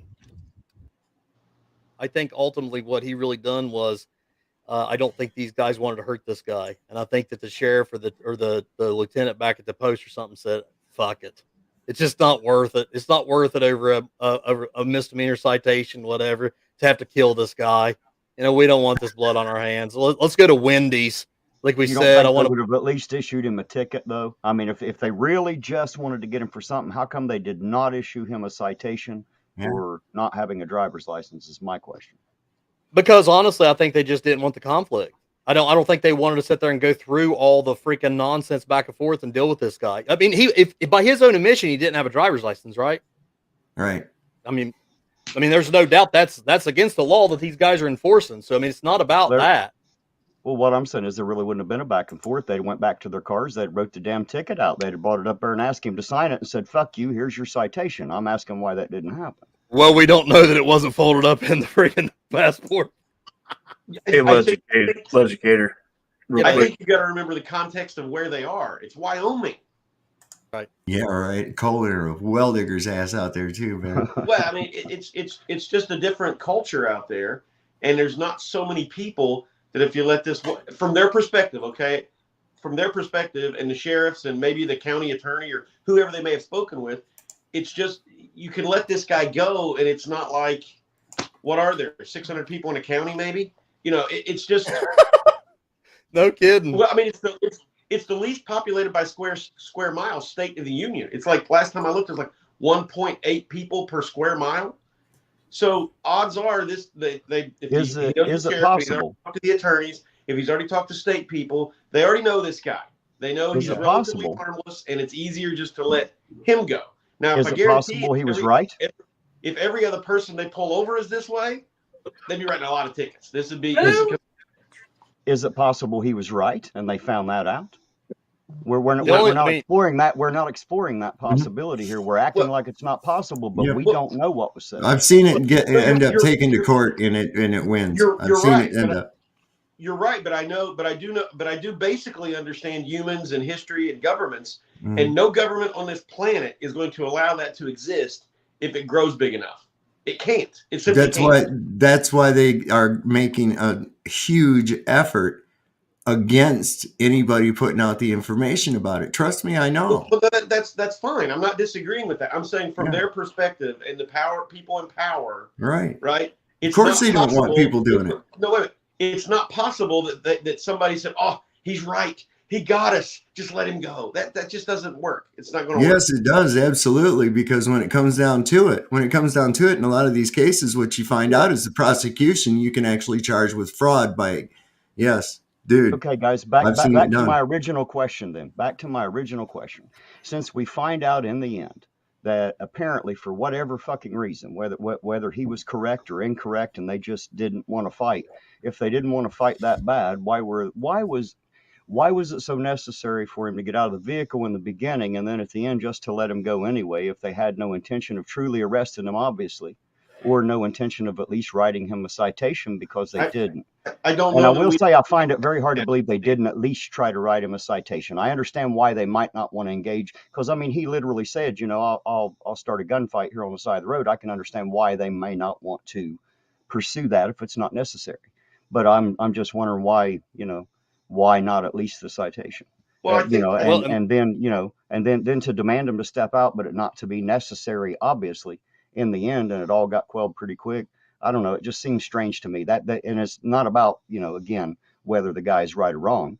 It just, I don't know. I just don't see any reason to, I'll be honest, and I'm not trying to defend anything other than I don't see any reason to pull him out of a vehicle on a dangerous road where he's more protected in that vehicle than he is outside of it. So are the officers, for that matter. It's very dangerous to be on the side of the road. We've all seen at times somebody rubbernecking and actually almost run over the cop or the car that has got the other one pulled over. Well, here's what I really honestly think happened. I really honestly think they went back and they called their Captain Chad in that jurisdiction, the guy that's literally probably either post commander or probably the supervisor on shift or whatever, and they literally just said, "Fuck it, man, just fuck it. It's just not worth it." Because I don't want you guys to have to shoot this guy. I mean, in my opinion, I don't know that this is a law or whatever, but I can tell you in 16 years of being a patrolman and working with the city, and I've worked with the sheriff's office and everything else, I've never seen it. And I've never seen one time of us pull this in a court and win. I've never seen it any of the videos. Now, I'm not saying it doesn't exist. I'm not saying it doesn't exist. I'll find some. I'll show you. I'll tell you some things about that, though. Here's what I think happened.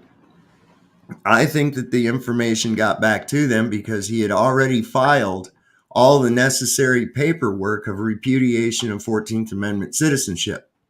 This was already on record. They didn't get the memo until they called him in.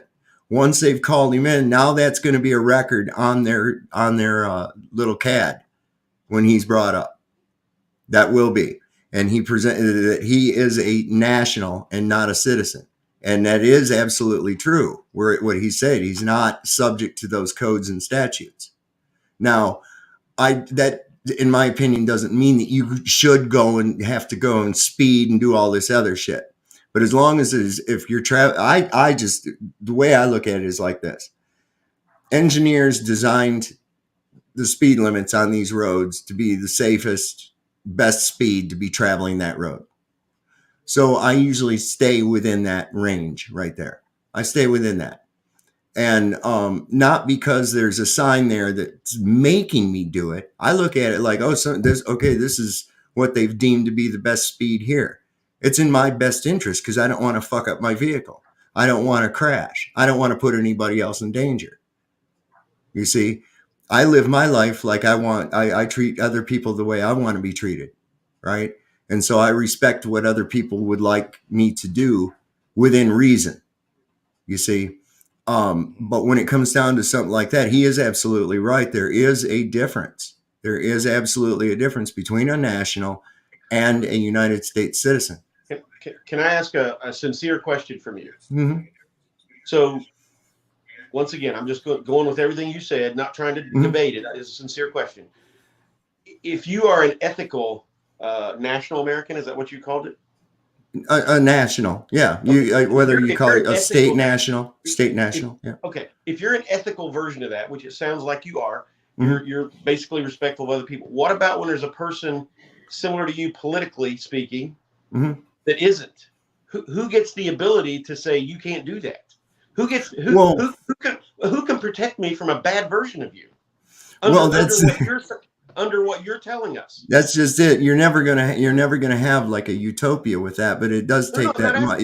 Yeah. I'm asking you to just practically, sincerely, practically, in your belief system, what you're telling us, who gets to protect me from a bad version of you? Why? Well, see, there wouldn't be a bad version of me because that same. Why would there be? That's not a version of me. I just told you what my belief. In your world? No. No.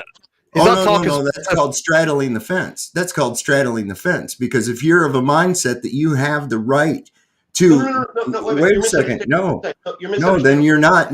You can't be sovereign. Then you can't be sovereign. You're misunderstanding what I'm saying. You're misunderstanding what I'm saying. I'm saying they filed all the paperwork you talk about to politically become that status. And let's say the county recognizes it. And now who gets to stop them when they do something bad to others? Well, because guess what? You do too. No. You're confusing now codes with law. Law is hold up. No. I'm making lots of smoke, but I'm not talking smoke. Okay, wait. Are you talking about just merely speeding, or are you talking about? No. All right. So what's the scenario? What is the event that took place? Scenario? Was there harm, loss? Was there loss, harm, or damage done? Well, let me ask. Yes. Let's just say hypothetically that yes, you were assaulted. Okay, well then that is a crime. Okay, you have broken the law, and therefore justice. Don't have jurisdiction over you. Yes, they do. In that instance, in that instance they do. The only instance that they don't is in the statutes and codes. We're talking about an offense that has actually caused loss, injury, or harm. That there has to be adjudicated. whether it be by the victim itself or however they do it through a judicial system, because that is an actual crime. Okay, Traveling 10 miles, going 10 miles an hour over a posted speed limit is not a crime. That's a civil code infraction. Okay. And that is only enforceable upon those people that are in that system. Now, I don't recommend going and doing that speeding, and I would admonish anybody who does, regardless of their status, because it's just fucking unsafe. And part of that is part of having to be. Here's what you have to be in order to rule yourself. Here's what you have to be. You have to be everything that you would want a good ruler to be. You want someone who's honest. You want someone who's benevolent, someone who's very judicial, someone who is unbiased. Mm-hmm. You want all those good qualities. So you embody those good qualities. So who makes me not do bad things? Not a piece of paper and not a man in a uniform. I make me not do bad things. I'm talking yes, about in your case, yes, you do. In your case, yes, you do. But what if they lack your ethics? What if they lack your moral fiber? Yeah, so tell me about a bad version of somebody like you. Oh, well, yeah, I don't agree with that. I don't agree with them. So how's what do I do with them? I don't know. What are we doing with them now? What are we doing? We got people with that, even though they're in the system, or they're a 14th Amendment. We still have those bad people, don't we? We have laws that say, hey, you're not supposed to do this, but we still have it, don't we? Yeah, but they're not talking about fringes on flags. You are. Yes. So I'm asking, when there's a bad version of you, what in your system, what in your beliefs can be done? Well, I think that Chad to get them. Oh yes, absolutely. Because a sheriff. Well, I would send a sheriff. Absolutely, okay, I would send because as I said, the sheriff gets them. The sheriff puts them in a county jail. The county judges deal with them. So to me, that's the county judges aren't supposed to deal with anybody. The way it's supposed to work is that the jury of their peers deals with them. Well, the judge is there only to adjudicate and be the referee. Well, we're saying the same thing there. I'm not right. Absolutely. So it's not that. It's us. It's us. Okay. So that's how it's supposed to be. So basically, that's how it used to be. So you just believe in a nullification of all civil codes?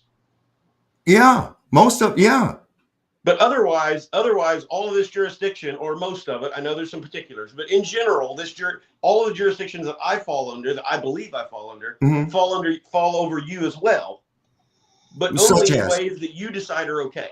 Such as what? Until there is loss, harm, or injury to another that you have committed, is what he's saying. That constitutes a crime, is what he's saying. Get practical working of how this works. Well, the practical working of how this works is based on natural law, and it's down to understanding No, natural law is a concept, which I believe. No, it's not. It's a fact. It's immutable. Natural law is immutable.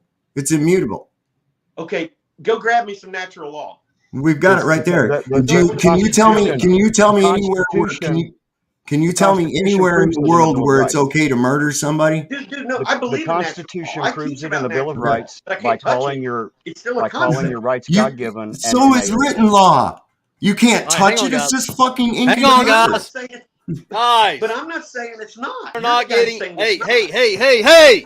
We ain't getting anywhere with this. I ain't gonna allow this. We're either gonna talk and show each other respect, or we'll shut her down. Let's be real about this for a minute. I'm asking about the practicalities. I've said that like 6 times. Okay, but when everybody's talking over, okay, here's what Tom's getting at, Sovereign.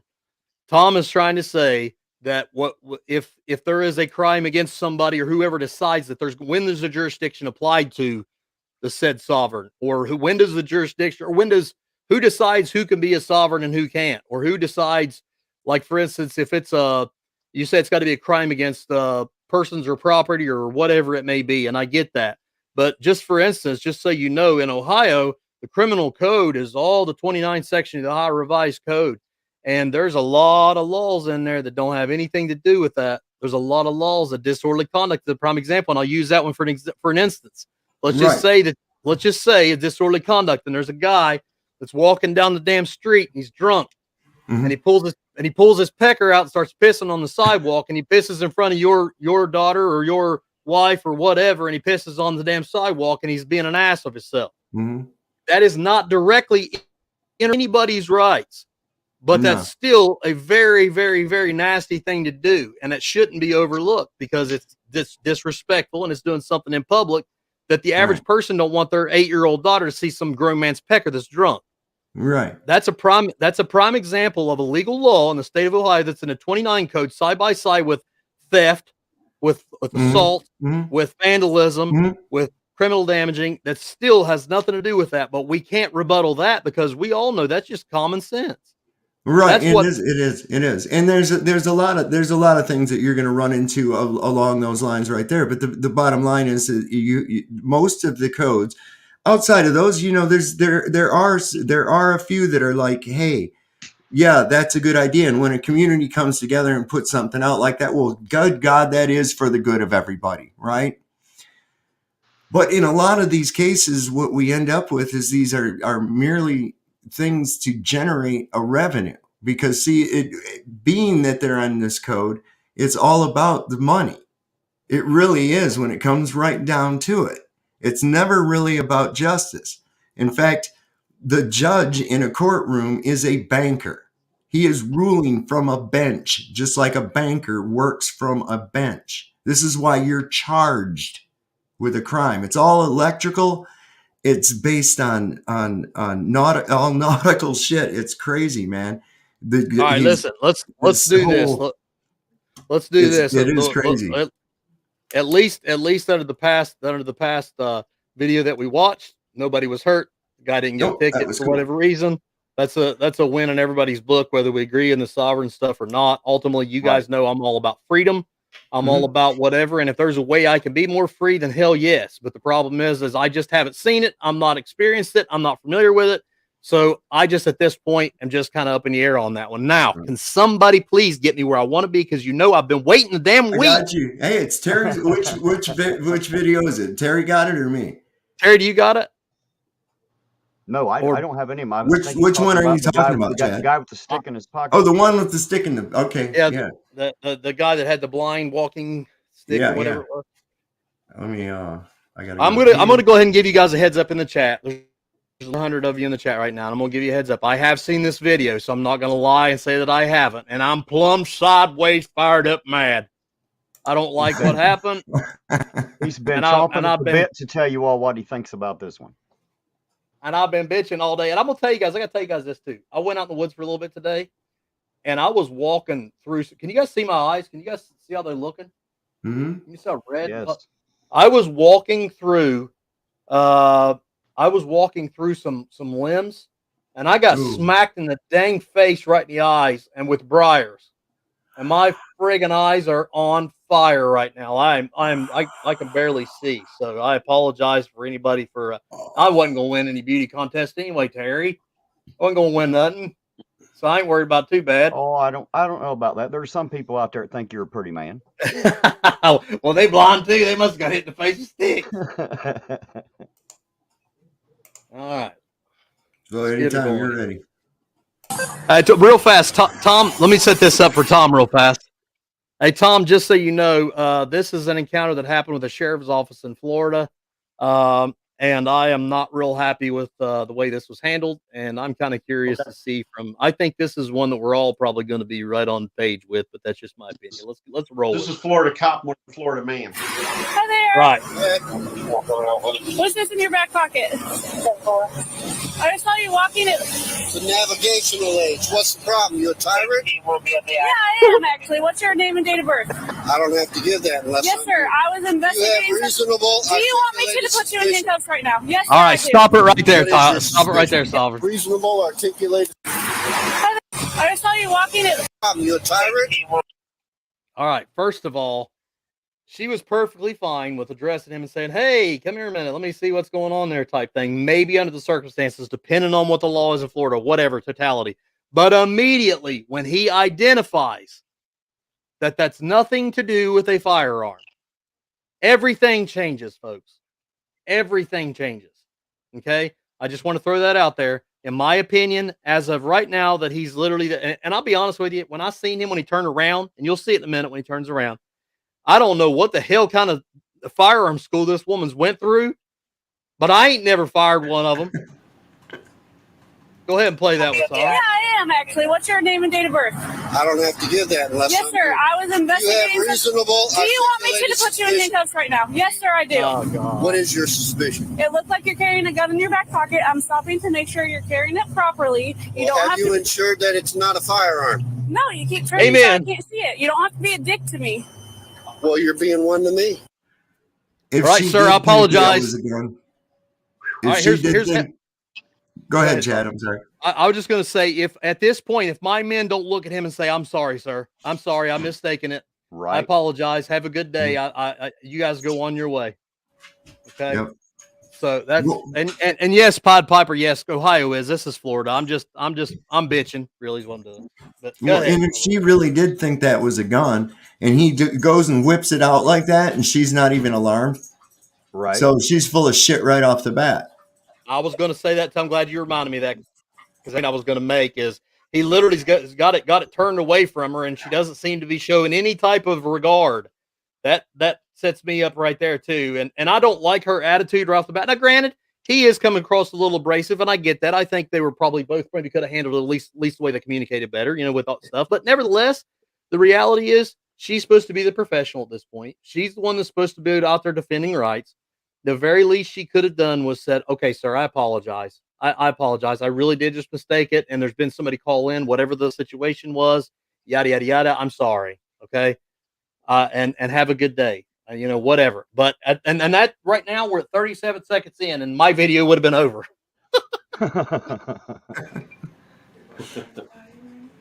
All right, go ahead. No, sir, I'm doing my job. Am I detained? Yeah, you are. What's your name and date of birth? It does not matter. Yes, sir, it does. Do you have a crime? Would you like me Call to your put you in? supervisor, He's right please. here. All right. What you stop you for? For a walking stick. So, and it could look like a weapon. She asked you to Really? present it, okay? Now she's asking me for ID. Okay. I don't need the ID unless there's reasonable articulated suspicion. And her that I have committed a crime and committing a crime And or her- about to do a crime. Sir, and her suspicion was that you were armed, okay? And she's asking you for your ID. Well, now she has was verified being that the I am keyword. not armed. Okay. So there is no you got problem. your ID or not? I do have my ID, but you don't need it. Okay. Okay.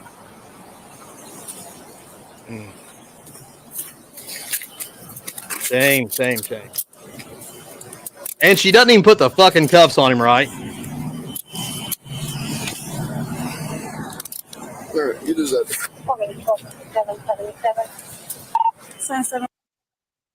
777.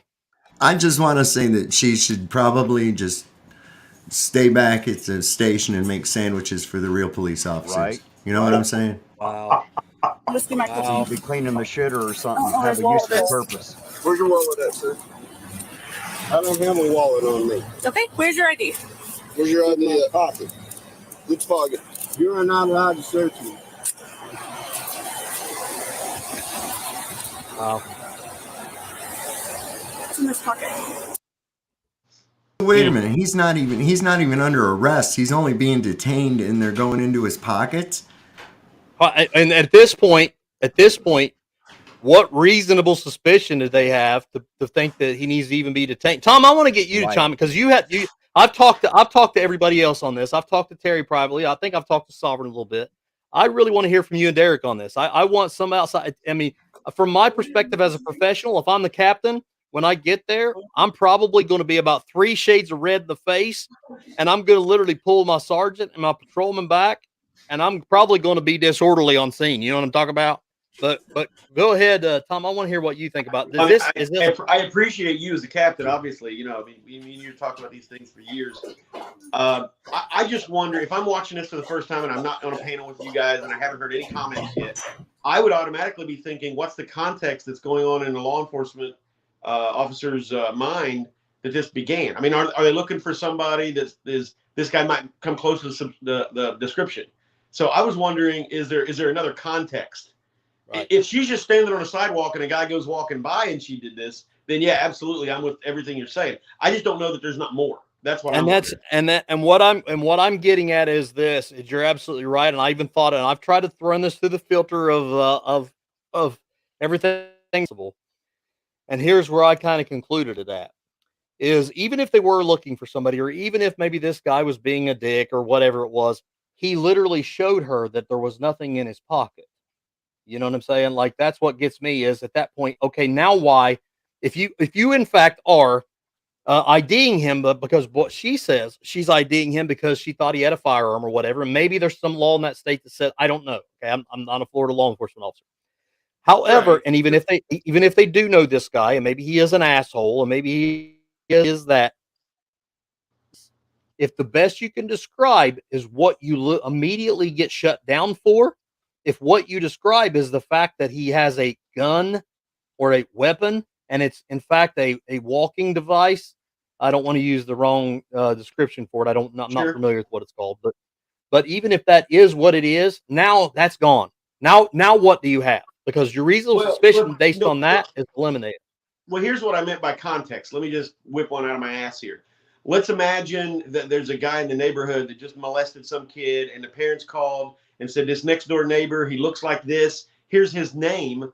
We think he's out, whatever, and they're looking for such person, and they just need to know the name. They need to know, are you the guy we're even looking for? That's what I'm thinking of context. And I get that. I do. The only problem that I'm going on, and I'm going on, and I said this in my video for my channel members. I'm going on what I see. I don't know totality. I don't know what happened. Exactly. That's what I'm wondering. So to me, I'm going at it with innocent till proven guilty for both parties here. Is where my mind's at right now. And I agree with you, except for if this was the fact that there was something more to it.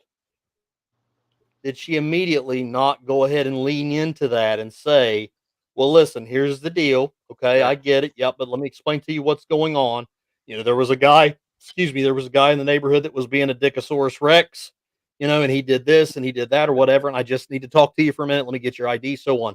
But immediately jumping on it's your gun or it's a weapon. I'm sorry, I think she said gun maybe, or a weapon maybe. And it's a weapon. Yeah. And then immediately jumping on that and just sticking with that, in my opinion, is unacceptable. And that's just my opinion. So, Derek, what's your thoughts? What's your initial perception on this? Honestly, I don't have a lot to say in that. Don't really know what else I could see there. Sorry about that. Do you guys hear me? Yes. Yeah. Go ahead. Okay. Yeah, I don't really have a whole lot to say about it. He's too many Sam Adams deep. You hear it? You hear the way he's talking, guys? I know that sound. A little bit of Chambord and some Sam Adams. So yeah, I'm feeling it. All right, Sovereign. What about you, buddy? How you feeling about this?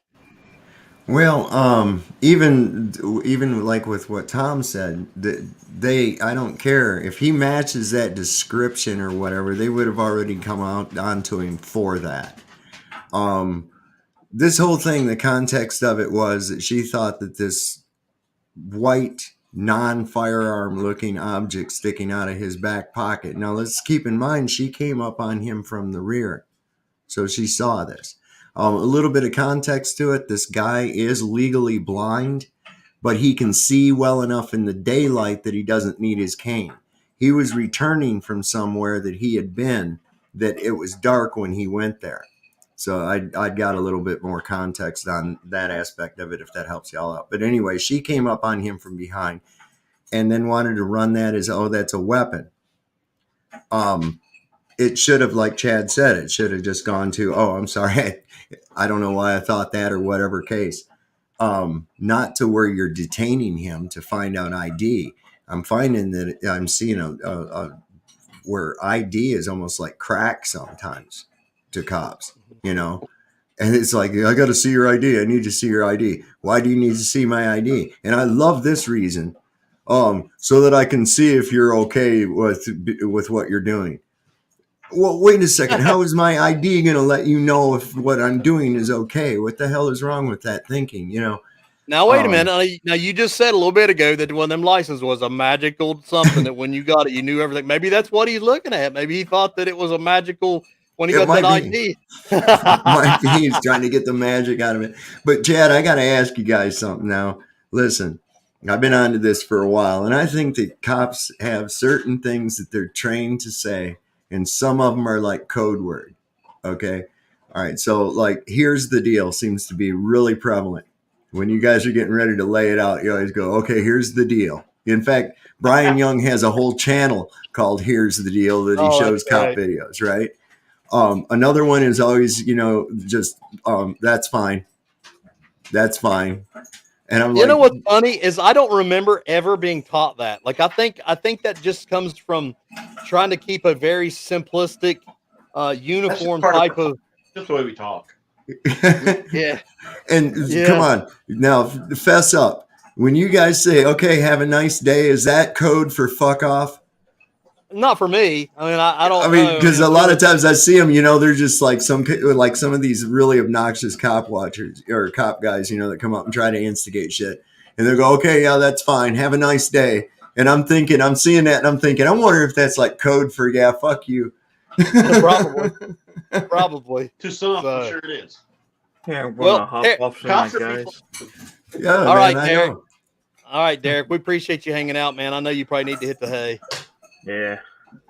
We'll do this again soon. Make sure you guys check out Bits and Pieces channel if you haven't already. I don't think you're going to be sorry if you do. You'll enjoy his content. He's a great guy. So, Derek, we appreciate you hanging out with us, brother, and I hope you have a good night's rest. Thank you, buddy. I'll see you guys soon. All right. Good night, buddy. Derek. Good night, bud. Good night.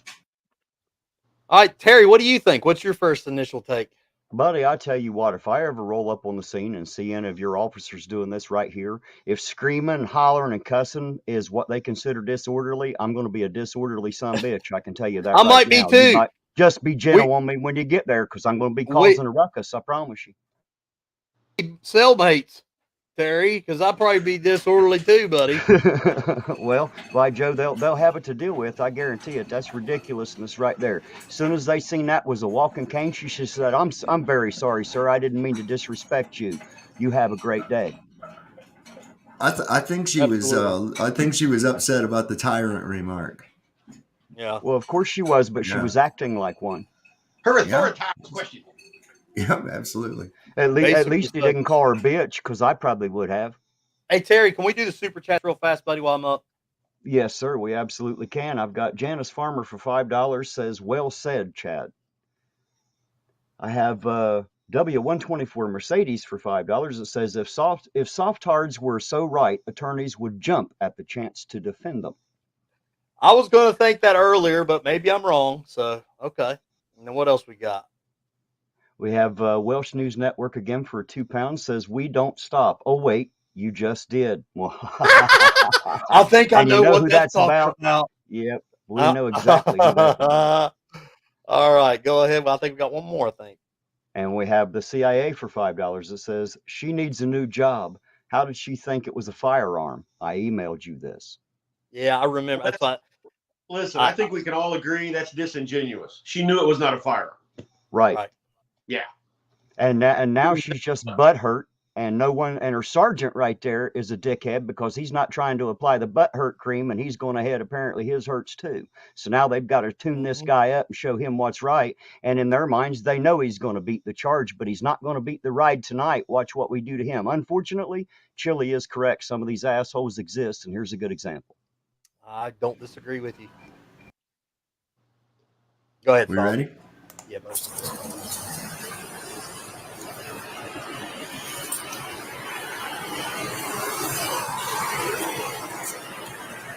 There you go. Thank you. I want your names and badge numbers. 1237 on Nick, 65427. Yeah, 4427. Look at that pompous asshole just standing there like that. 612540. What'd you say? I was saying, look at that pompous asshole just standing there like that. Look what a pompous, arrogant asshole this guy is, wearing no sergeant stripes. What a pompous dick.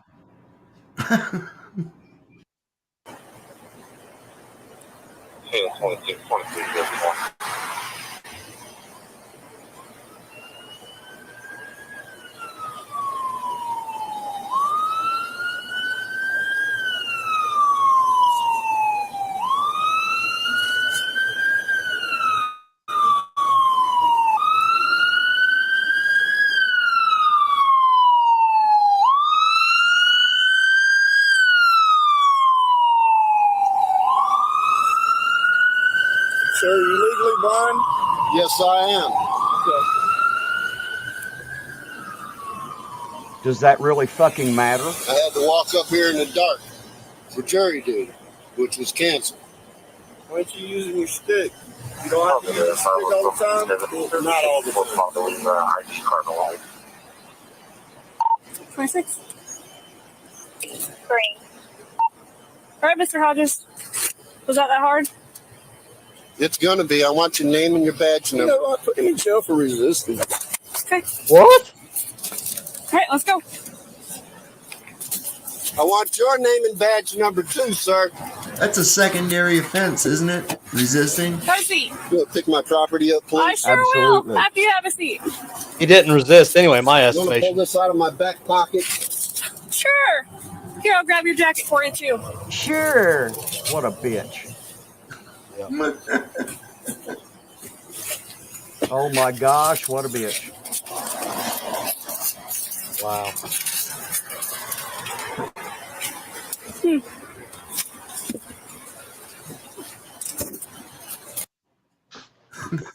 I heard Hey, Jilly Captain. bitching about being stuck back in a claustrophobic back seat of a cop car. I was like, and the first thing I thought was, shit, back when I was getting arrested, they was driving Crown Vics. That was a nice ride, man. That wasn't bad at all. Well, let me just tell, and I know you guys already know, but let me tell you this, and I'll go through the whole summary just to get this one going by. First and foremost, you have to understand that reasonable suspicion would apply if we're conducting an investigation. If in fact there is some type of law that would say that they have a right to be there, type thing, they have a right to be doing what they're doing, whatever. The problem is what I witnessed was a reasonable suspicion turned out to be non-existent. What they had intentionally, or what they at least say they intentionally were investigating, was the use or the carrying of a weapon of some sort, concealing it in some manner, whatever it may be, I don't know. But as soon as he identified the fact that was not the case, the encounter should have been over with completely. I'm sorry, sir. Have a good day. Then, if you notice, the thing that really ticks me off is the sergeant, who should have known better, goes over and says, "Okay, tell me what's going on, buddy. What's going on?" You're having. And I pulled her to the side, and said, "Calm down. You're getting a little too ahead of yourself. What are you doing, right?" But that being said, that's neither here nor there. Then they make the decision to go ahead and cuff him. Not quite sure what exactly they cuffed him for, but they say they cuffed him. So then, by my estimation, I didn't see him resist anything. I mean, even from what I was watching, I didn't see him resist. And then they cuff him up, and then because they don't like his answer and he says he's going to sue him, we'll put him in jail for resisting.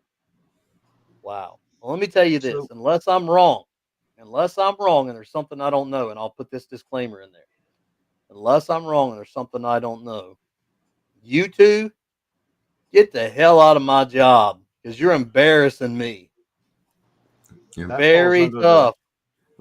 Can I ask you something from a legal standpoint? If at that point he had become resistive and just like beat the piss out of both of them for trying to kidnap his ass, because legally that's what they're doing. Their badge should not protect them from such things. And according to 18 USC, as you said earlier, Sovereign 242 and 241 and 242, that definitely was a conspiracy to deprive this man of his rights. Each one of them are guilty of that. They should have to face some type of I mean, damn, that's not good enough to just be fired. That right there is serious shit. They're just being bullies with badges. So what happens when we, the public, bully back? They're going to want to tell us, "Hey, you assaulted an officer." No, I didn't. I stopped a crime. Right. Mm-hmm. That goes along the same lines, because right there, when you're given that badge, you're given that responsibility, you're given a trust, you see. And oftentimes we see, like with these people, that trust is being abused. And of course, there has to be some kind of, if there's a stiff enough penalty for that, well, then that I think would be a really heavy duty deterrent to it. But the fact that they don't do anything about that, except where they get a paid vacation, maybe, or have to sit at a desk for a couple months or a week or some shit like that. Hell, that's not a punishment. And then even if the that guy sues, which I believe he is, that settlement that doesn't punish those police officers at all. No, that comes out of the taxpayers right there. So that's some of the shit that we need to reform as far as that's concerned. So the officers abuse the guy, and we, the taxpayer, have to pay for it and make sure we still pay him his salary to still be or her. Well, no, I do want to say that qualified immunity will not apply if it's a criminal matter, and they do charge those police officers something criminal, and I don't know if they will or not. I don't know what that would be. I don't know. But if it is, and they're potentially qualified immunity won't help them. They could be liable. But Tom, I seen you. I seen Tom. Go ahead, Tom. Sorry. To me, there's when I first entered the fringes of the legal field in the military, I was of a prosecutor mindset. I wanted to get out of the Army and go to law school and become a prosecutor. That was sort of where my heart was at the moment. It's a long time ago, by the way. There's a problem with the whole system and this is going to be true no matter which country, no matter what period of time we're talking about. It's a natural thing. Is the system protects itself. So, Chad, you probably see this more than any of us, where, we wanted to investigate you, or we wanted to charge you, or whatever for A. So we pile on B, C, D, E, because then eventually we lose A. We can't really prove A, but damn it, we got you for this little something over here. So we feel like we still win. Plus, it'll give you some buffer zone in court for we didn't do anything wrong. See, this guy resisted. Now, if he hadn't resisted, we'd have told him go on his way, Your Honor. But, that wasn't how it worked. So there's this thing in the whole legal system of overcharging, charging just to protect the system itself. Because, for instance, you see it on every crime show. You see it on every true story where they charge, it always blows my mind how somebody can murder someone. Or maybe it's not a good example. How they say you did something. They'll charge you with doing it and charge you with the attempting of doing it. So the system just has that built in, which I'm very much against. And I don't disagree with anything you guys have said. I'm just kind of playing devil's advocate as I watch it, trying to say, is there more here than I don't know? If I was watching this all by myself, that's what I'd be asking if I didn't have your guys' comments that I've already watched it and know more of the context. I just want to be wanting to know, like I said, is there more? Are they looking for a guy like him? And to me, and I'm not a law enforcement guy, so if I'm looking at the cops and not thinking they're the bad guy at this point, I'm thinking they handcuffed him just so they could get his ID, which we could argue whether they should or not, but I'd say that's why they handcuffed him, because that's a big dude. That's a very long guy. There again, that's that Fourth Amendment right there. Well, you got to consider that. You got to consider the. You got to consider the ilk. You got to consider the ilk of the people that really drafted that out. I agree with anything you guys said. I'm just saying, and for a practical matter, even if they're wrong, I'd say that's probably why they handcuffed him. It's just, we need to get. We're going to get this guy's ID one way or the other, right? If it is the people's responsibility to stand up for their rights when someone's trying to take them away, at what point does it become illegal? When I am trying to assert my rights, when somebody tries to take them away from me, i.e., by trying to handcuff me or brutalize me, at what point does it become illegal? Because it seems like it should be at that moment for the aggressor. But I think, in my mind, that if I had been that guy and we'd have had this big tussle, even if I'd have come out on top, they would have spent the rest of their lives and all the taxpayers' money to do everything they possibly could to make me regret all of it. And, take all my freedoms because I demanded the few they were trying to take away from me. Mm-hmm. Yep. Right. And any system is going to make it so. That's just the way it's going to be. And I'm not saying it's okay. I'm not saying we accept it either. But I'm saying it's a reality you got to understand. To me, like you were talking about some of those TV shows. I remember watching some of those, like Law and Order. Yeah. And my wife used to watch that all the time. And I would say, they'd say, oh, we don't have enough to charge him for this, that, or the other. And they say, oh, well, what can we charge him with? And it's like, I'm sitting there going, well, nothing, you assholes, let him go. Yes. Too bad you dropped the ball. That's how it works, bro. That's what I meant by the ABCD is they really want you for A. That's what they truly believe. That's what they're honest about. That's what they're sincere and they believe you've committed. But to protect themselves, to protect the system, they find any. Listen, I'll tell you how I learned it. In the Army, right? We would give guys administrative discharges, not court-martials. Court-martials are very rare because they're a giant pain in the ass for the command system. So we do lots of admin shit. So we would administratively discharge a guy. There's 2 different admin discharges. And I forget the exact, but it's like 14, 12, B, and C. One of those 2, B, was a serious misconduct. A C would be a pattern of misconduct. So what we would do is we would get an allegation against some guy, whatever. And I can tell some great stories if we ever want to get into those. But we want him for this. But then we immediately, and me as the legal NCO, they'd say, hey, Sergeant Hall, call this guy's NCOIC, hit the guy that's in charge of him, and get every counseling statement, which is where you've fucked up basically, and you go into your boss, they put it in paper, and you get counseled, right? Well, then those stay in a file for X amount of time.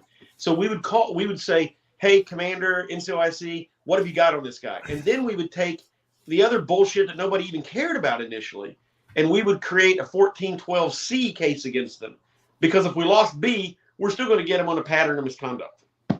And almost every time we would lose the big one, but we would still kick them out of the Army under the pattern. And criminal law works the exact same way. We can't get you on the one we really want, so we're going to protect ourselves and make ourselves not look stupid. Plus, in the Army, we really did want to get the guy out. Almost always, they actually were a dirtball. But that's, I'm just giving you the concept here of how the legal system works. And that's when doing that job is what switched me from a prosecutorial mindset to a defense mindset. So anyways, that's what I think the whole, now we're going to charge you with resisting. That's all that's about. That's all that was about. Well, let me and it's a secondary charge anyways. What the fuck? You have to be under arrest to be resisting arrest. So what the hell are you being under arrest for? Right. Exactly. That was would you agree, Chad? That's probably that's where their mind automatically goes. We got to get something here. Probably. Yeah. I mean, honestly, we can't look at the bad guy. It's obvious that they done that. I mean, it's obvious, and pissed off about is the fact that instead of just being truly a patriot and realizing, I made a mistake. I'm a human being. I made a mistake. I thought he had a firearm. I had a weapon, whatever. Let me just say sorry. I'm sorry about that. I apologize for interrupting your day. Have a good day and letting it go. Then they go on their little soapbox of trying to prove by God, I'm going to do this and I'm going to do that. And that's what I don't like. I've said it all along. And you guys know, I've said I don't like fucking bullies and I don't tolerate bullies in my profession. And that's exact. Yes, sir. The Pied Piper's comment at 10:10 to me. If you would highlight that, please. Let me get back up here. I'm getting there, Terry. Sorry. Is that it, Terry? That is it. They had said, Terry, if they had more training on the Constitution and more accountability for violating people's rights, then these situations would be reduced and they would care more. I agree with that statement, but I'm wondering what you think, Captain. Sure. Let me say one thing to you before you answer that. The difference between you and guys like you, and the reason you have panels like you have of people that respect you on both sides, is because you are law enforcement that not only understands the Constitution more, but even if you understood it less, your mentality is your job is to protect the rights of citizens. So you're going at this guy thinking maybe he's a guy that violated somebody's, but then when you find out he didn't, now you're about protecting his. That's the way your brain works. If their mentality was less law and order and more protect the rights of citizens, they'd probably default on the right side when they didn't know. Right. When I preach to my men, I preach to my men all the time. This is our job. Our job is to maintain and preserve peace while upholding and defending the Constitution of the United States and defending the liberty of everyone. And I tell them the way that we enforce laws is in order to defend the liberty of people, that we enforce laws in order to guarantee that the potential victim has not lost freedom because of a crime. That's what laws are intentionally written for under those circumstances. That's the way that I teach my men. What do you think they'll say if I ask them out on the street, Captain? If I look at them and say, what's your job? What do you think their response will be? I can well, I won't promise because it'll make me look stupid on purpose, assholes. But I can tell you what I think. I guarantee that they're going to say to maintain and uphold or I'm going to guess they're going to say to maintain and preserve public peace, because I've preached that to them for a long time. So we're going to see if they really say that, but I don't know. But Promise me you Terry, won't tell them. Promise me you won't tell them, and I'll surprise them with the questions. I will do just that. I won't tell them. But let me say ask this. them. Ask them what the Third Amendment is too. Yeah, okay, absolutely. I'll make sure to remember that one. Let me say, guys, I don't know what's going on. I think I'm having an allergic reaction, but my eye is swelling shut. That's why I went off camera. So I'm going to wrap this up and figure out what's going on. I apologize for cutting this. We got one short one. We got one short one to kind of balance it out. If you can hang in there with us for 2 minutes. Well, let's try it. All right. I'm going to put it up there. Yeah, I really want you to see this one, Cap. Okay. Let me go to here and go to here and go to here. There it is. I learned a new way to share YouTube videos. Haha. I think I got you. All right. It's July 2nd. We're in Effingham.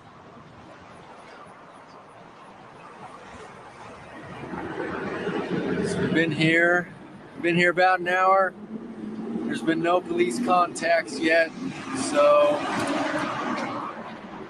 Effingham, Illinois obeys the Constitution. City come out and talk to you? No, what can we do for you? The city didn't come out and talk to you guys? Uh-uh. All right, just seeing what's going on. Real Christians don't choose war. Very good. Protesting the war? Well, not really. We're protesting Christian support of the war. You got the bad job here. You have to sit on the grass. You guys take turns. Well, he forgot his sign, so he's... That's part of the punishment? I got the best job. I just pray. Nothing wrong with that. Spirit to convict people. Nothing wrong with that. We're just getting ready to take off. All right. Where are you guys from? They're on Effingham or? Denver. Denver? Yeah, we're walking across the country. So you guys going across country, heading to East Coast now, or? Washington, D.C. And then you're gonna, very good. Good luck to you guys. I just heard on the radio something about somebody in an orange jumpsuit. We didn't know we had someone escape from the Sure. the sheriff's. All right, guys. Good luck. Lord bless you, sir. You too. Comment on that. That's how our police contacts should be. Constitutional. Didn't ask for our ID. Just got a call. Want to make sure we were all right.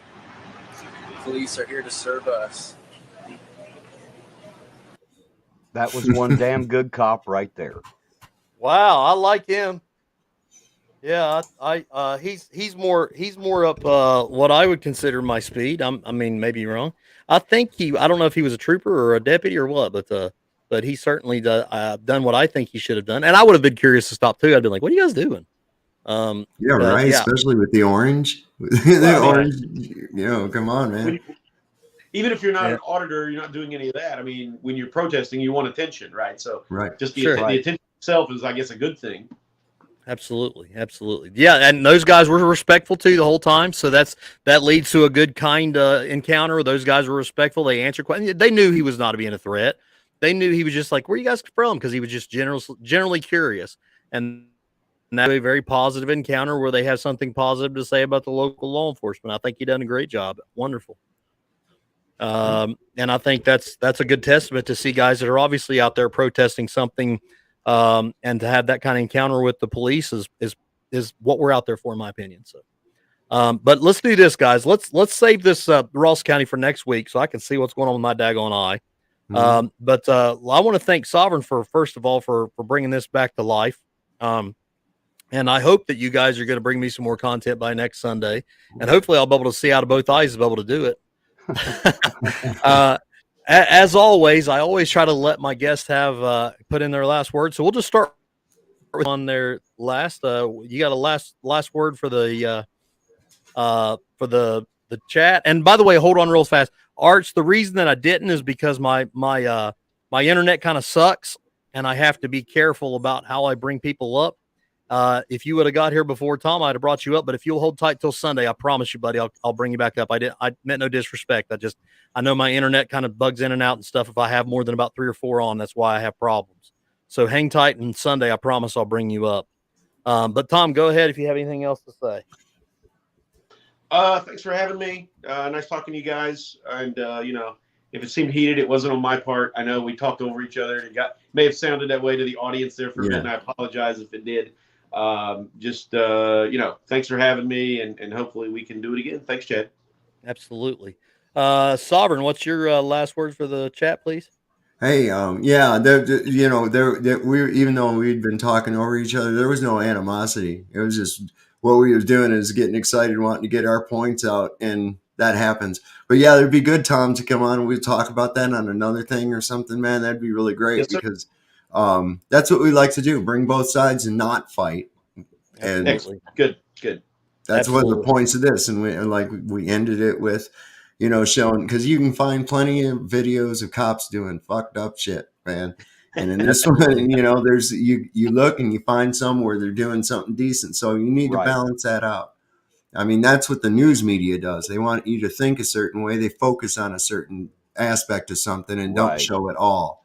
Well, we like to show it all. So well, and I want to real fast say that when I interjected with you guys, it's not because I want to think that either one of you is doing anything wrong. I just want to make sure that our communication's clear so that we all have the opportunity to be able to say what we have to say. And whether we agree or disagree, I think you're both intelligent men. So it's hard for me to be able to say, at this point, I'm kind of set back in the background going, hell, I don't know which way to believe. There's sometimes I think this way and sometimes I think I'm a damn idiot. I don't know. But that's why I have Terry. See, Terry's got to be my voice of reason on my shoulder there every now and then that literally says, you know what, if you're in a mix, if we're taking a popular vote, we got to go to Terry and be like, all right, Terry, damn it. I'm in the middle and I'm stuck. Tell me what I should believe. Oh, I'm being silly. But Terry, you got anything to say? Final words, please. Absolutely. First of all, I want to apologize to all of my members out there in the chat that I see, and to the ones that are not here. Unfortunately, I was supposed to have a members only live tonight, but since people had donated money for the homeless guy, the sleeping bag and the socks and that kind of thing, I just went ahead and went and got it because I know it was going to get cold as shit tonight, and I ran out of time, and you were coming on, and I just didn't have time to get to it, guys. I'll try to do it tomorrow evening. Please forgive me.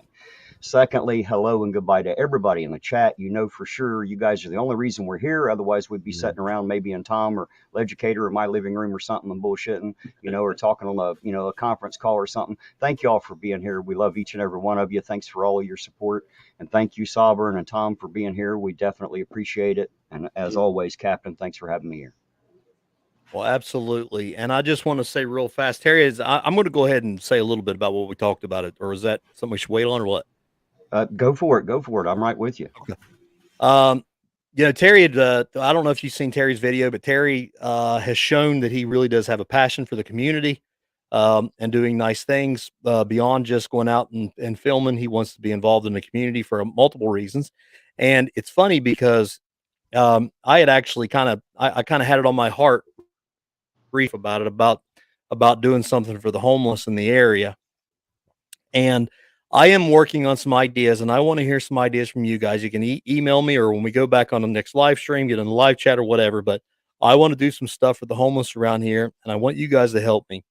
Probably try to get together some kind of care package deals or something for the winter. It's super cold out there, guys, and I really feel bad for these guys that don't have anywhere to go, and I really want to do something about it. So we will probably do a live stream soon that'll be totally just kind of directed towards that. So where anything that we take on as far as any revenue that we take during that stream will be applied to that, so we can make sure that we can get them blankets and gloves and scarves and jackets and whatever we got to do. I don't care. We'll figure out something. We can make it happen. So just keep that in your mind. You guys chew on that a little bit this week and see what you can come up with, and we'll work on something for sure. And I do apologize to everybody. I'm cutting off a little shorter than I wanted to, but I really, honestly, my right eye is really causing me problems. So probably ought to get that checked out. At least maybe try some Benadryl or something to see if it may be allergic reaction of some sort. But I really do appreciate everybody being on panel. I appreciate everybody being in the chat. You guys are what makes this go. I don't know why you give a damn what the hell I got to say anyway, but obviously you must for there to be several hundred people here tonight. So you guys are sad. Why would you care? Gosh, man. you guys are so stupid. Why would y'all care about what I got to say? I'm tater and all and stuff. But no, we love you guys, man. You guys are what makes it go, and I appreciate you guys so much. Keep the content coming in. If you guys have questions for me, it's Leducator at Yahoo. Send me content, send me questions, whatever. I try my best to get to them as I can. And I promise you, we're going to keep making progress.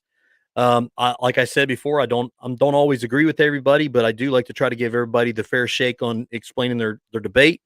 And whether I enjoy it or I don't enjoy it, sometimes I'm convinced, sometimes I'm not. But either way, I will shake hands and agree to disagree, and sometimes that happens. You guys heard what I think about. You guys heard my reaction to the video. And that's the way I believe. And we promise that we're going to keep doing this and keep these type videos coming. So next week, I promise we're going to have them coming, and they're going to blindside me with something else. So that being said, everybody be blessed, be focused, be driven, always do something nice. Remember, it's cold outside. If you got something you can do for somebody that can't get indoors, do it. I promise you won't be sorry. It feels great to do something good. Be somebody's corner man. Bless somebody. You can, like the season, this season is really tough on a lot of people that have mental issues or they're having some emotional troubles or whatever. Remember that. If you got the opportunity to pat somebody on the back, shake somebody's hand, do so. It won't hurt you, I promise. Yeah, I promise you, they won't. If they do bite you, then well, I didn't know. But no, but nevertheless, guys, you guys have a wonderful night. Have a wonderful week. We'll be bringing back content. Make sure you check out Terry's channel at Ironton Auditor. Make sure you check out Sovereign at Sovereign Soul Unchained Mind. And Tom, are you back up with content yet or not? Not yet. Working on it. Okay. All right. So we will keep you posted as Tom starts developing content again. I promise you to get you some links and stuff to get over to Tom. But appreciate all my panel. Appreciate my chat. Love you guys. Be blessed. Be focused. And I promise you, if you train like you fight, you will fight like you train when it comes time. Good night, guys. Good night, everybody.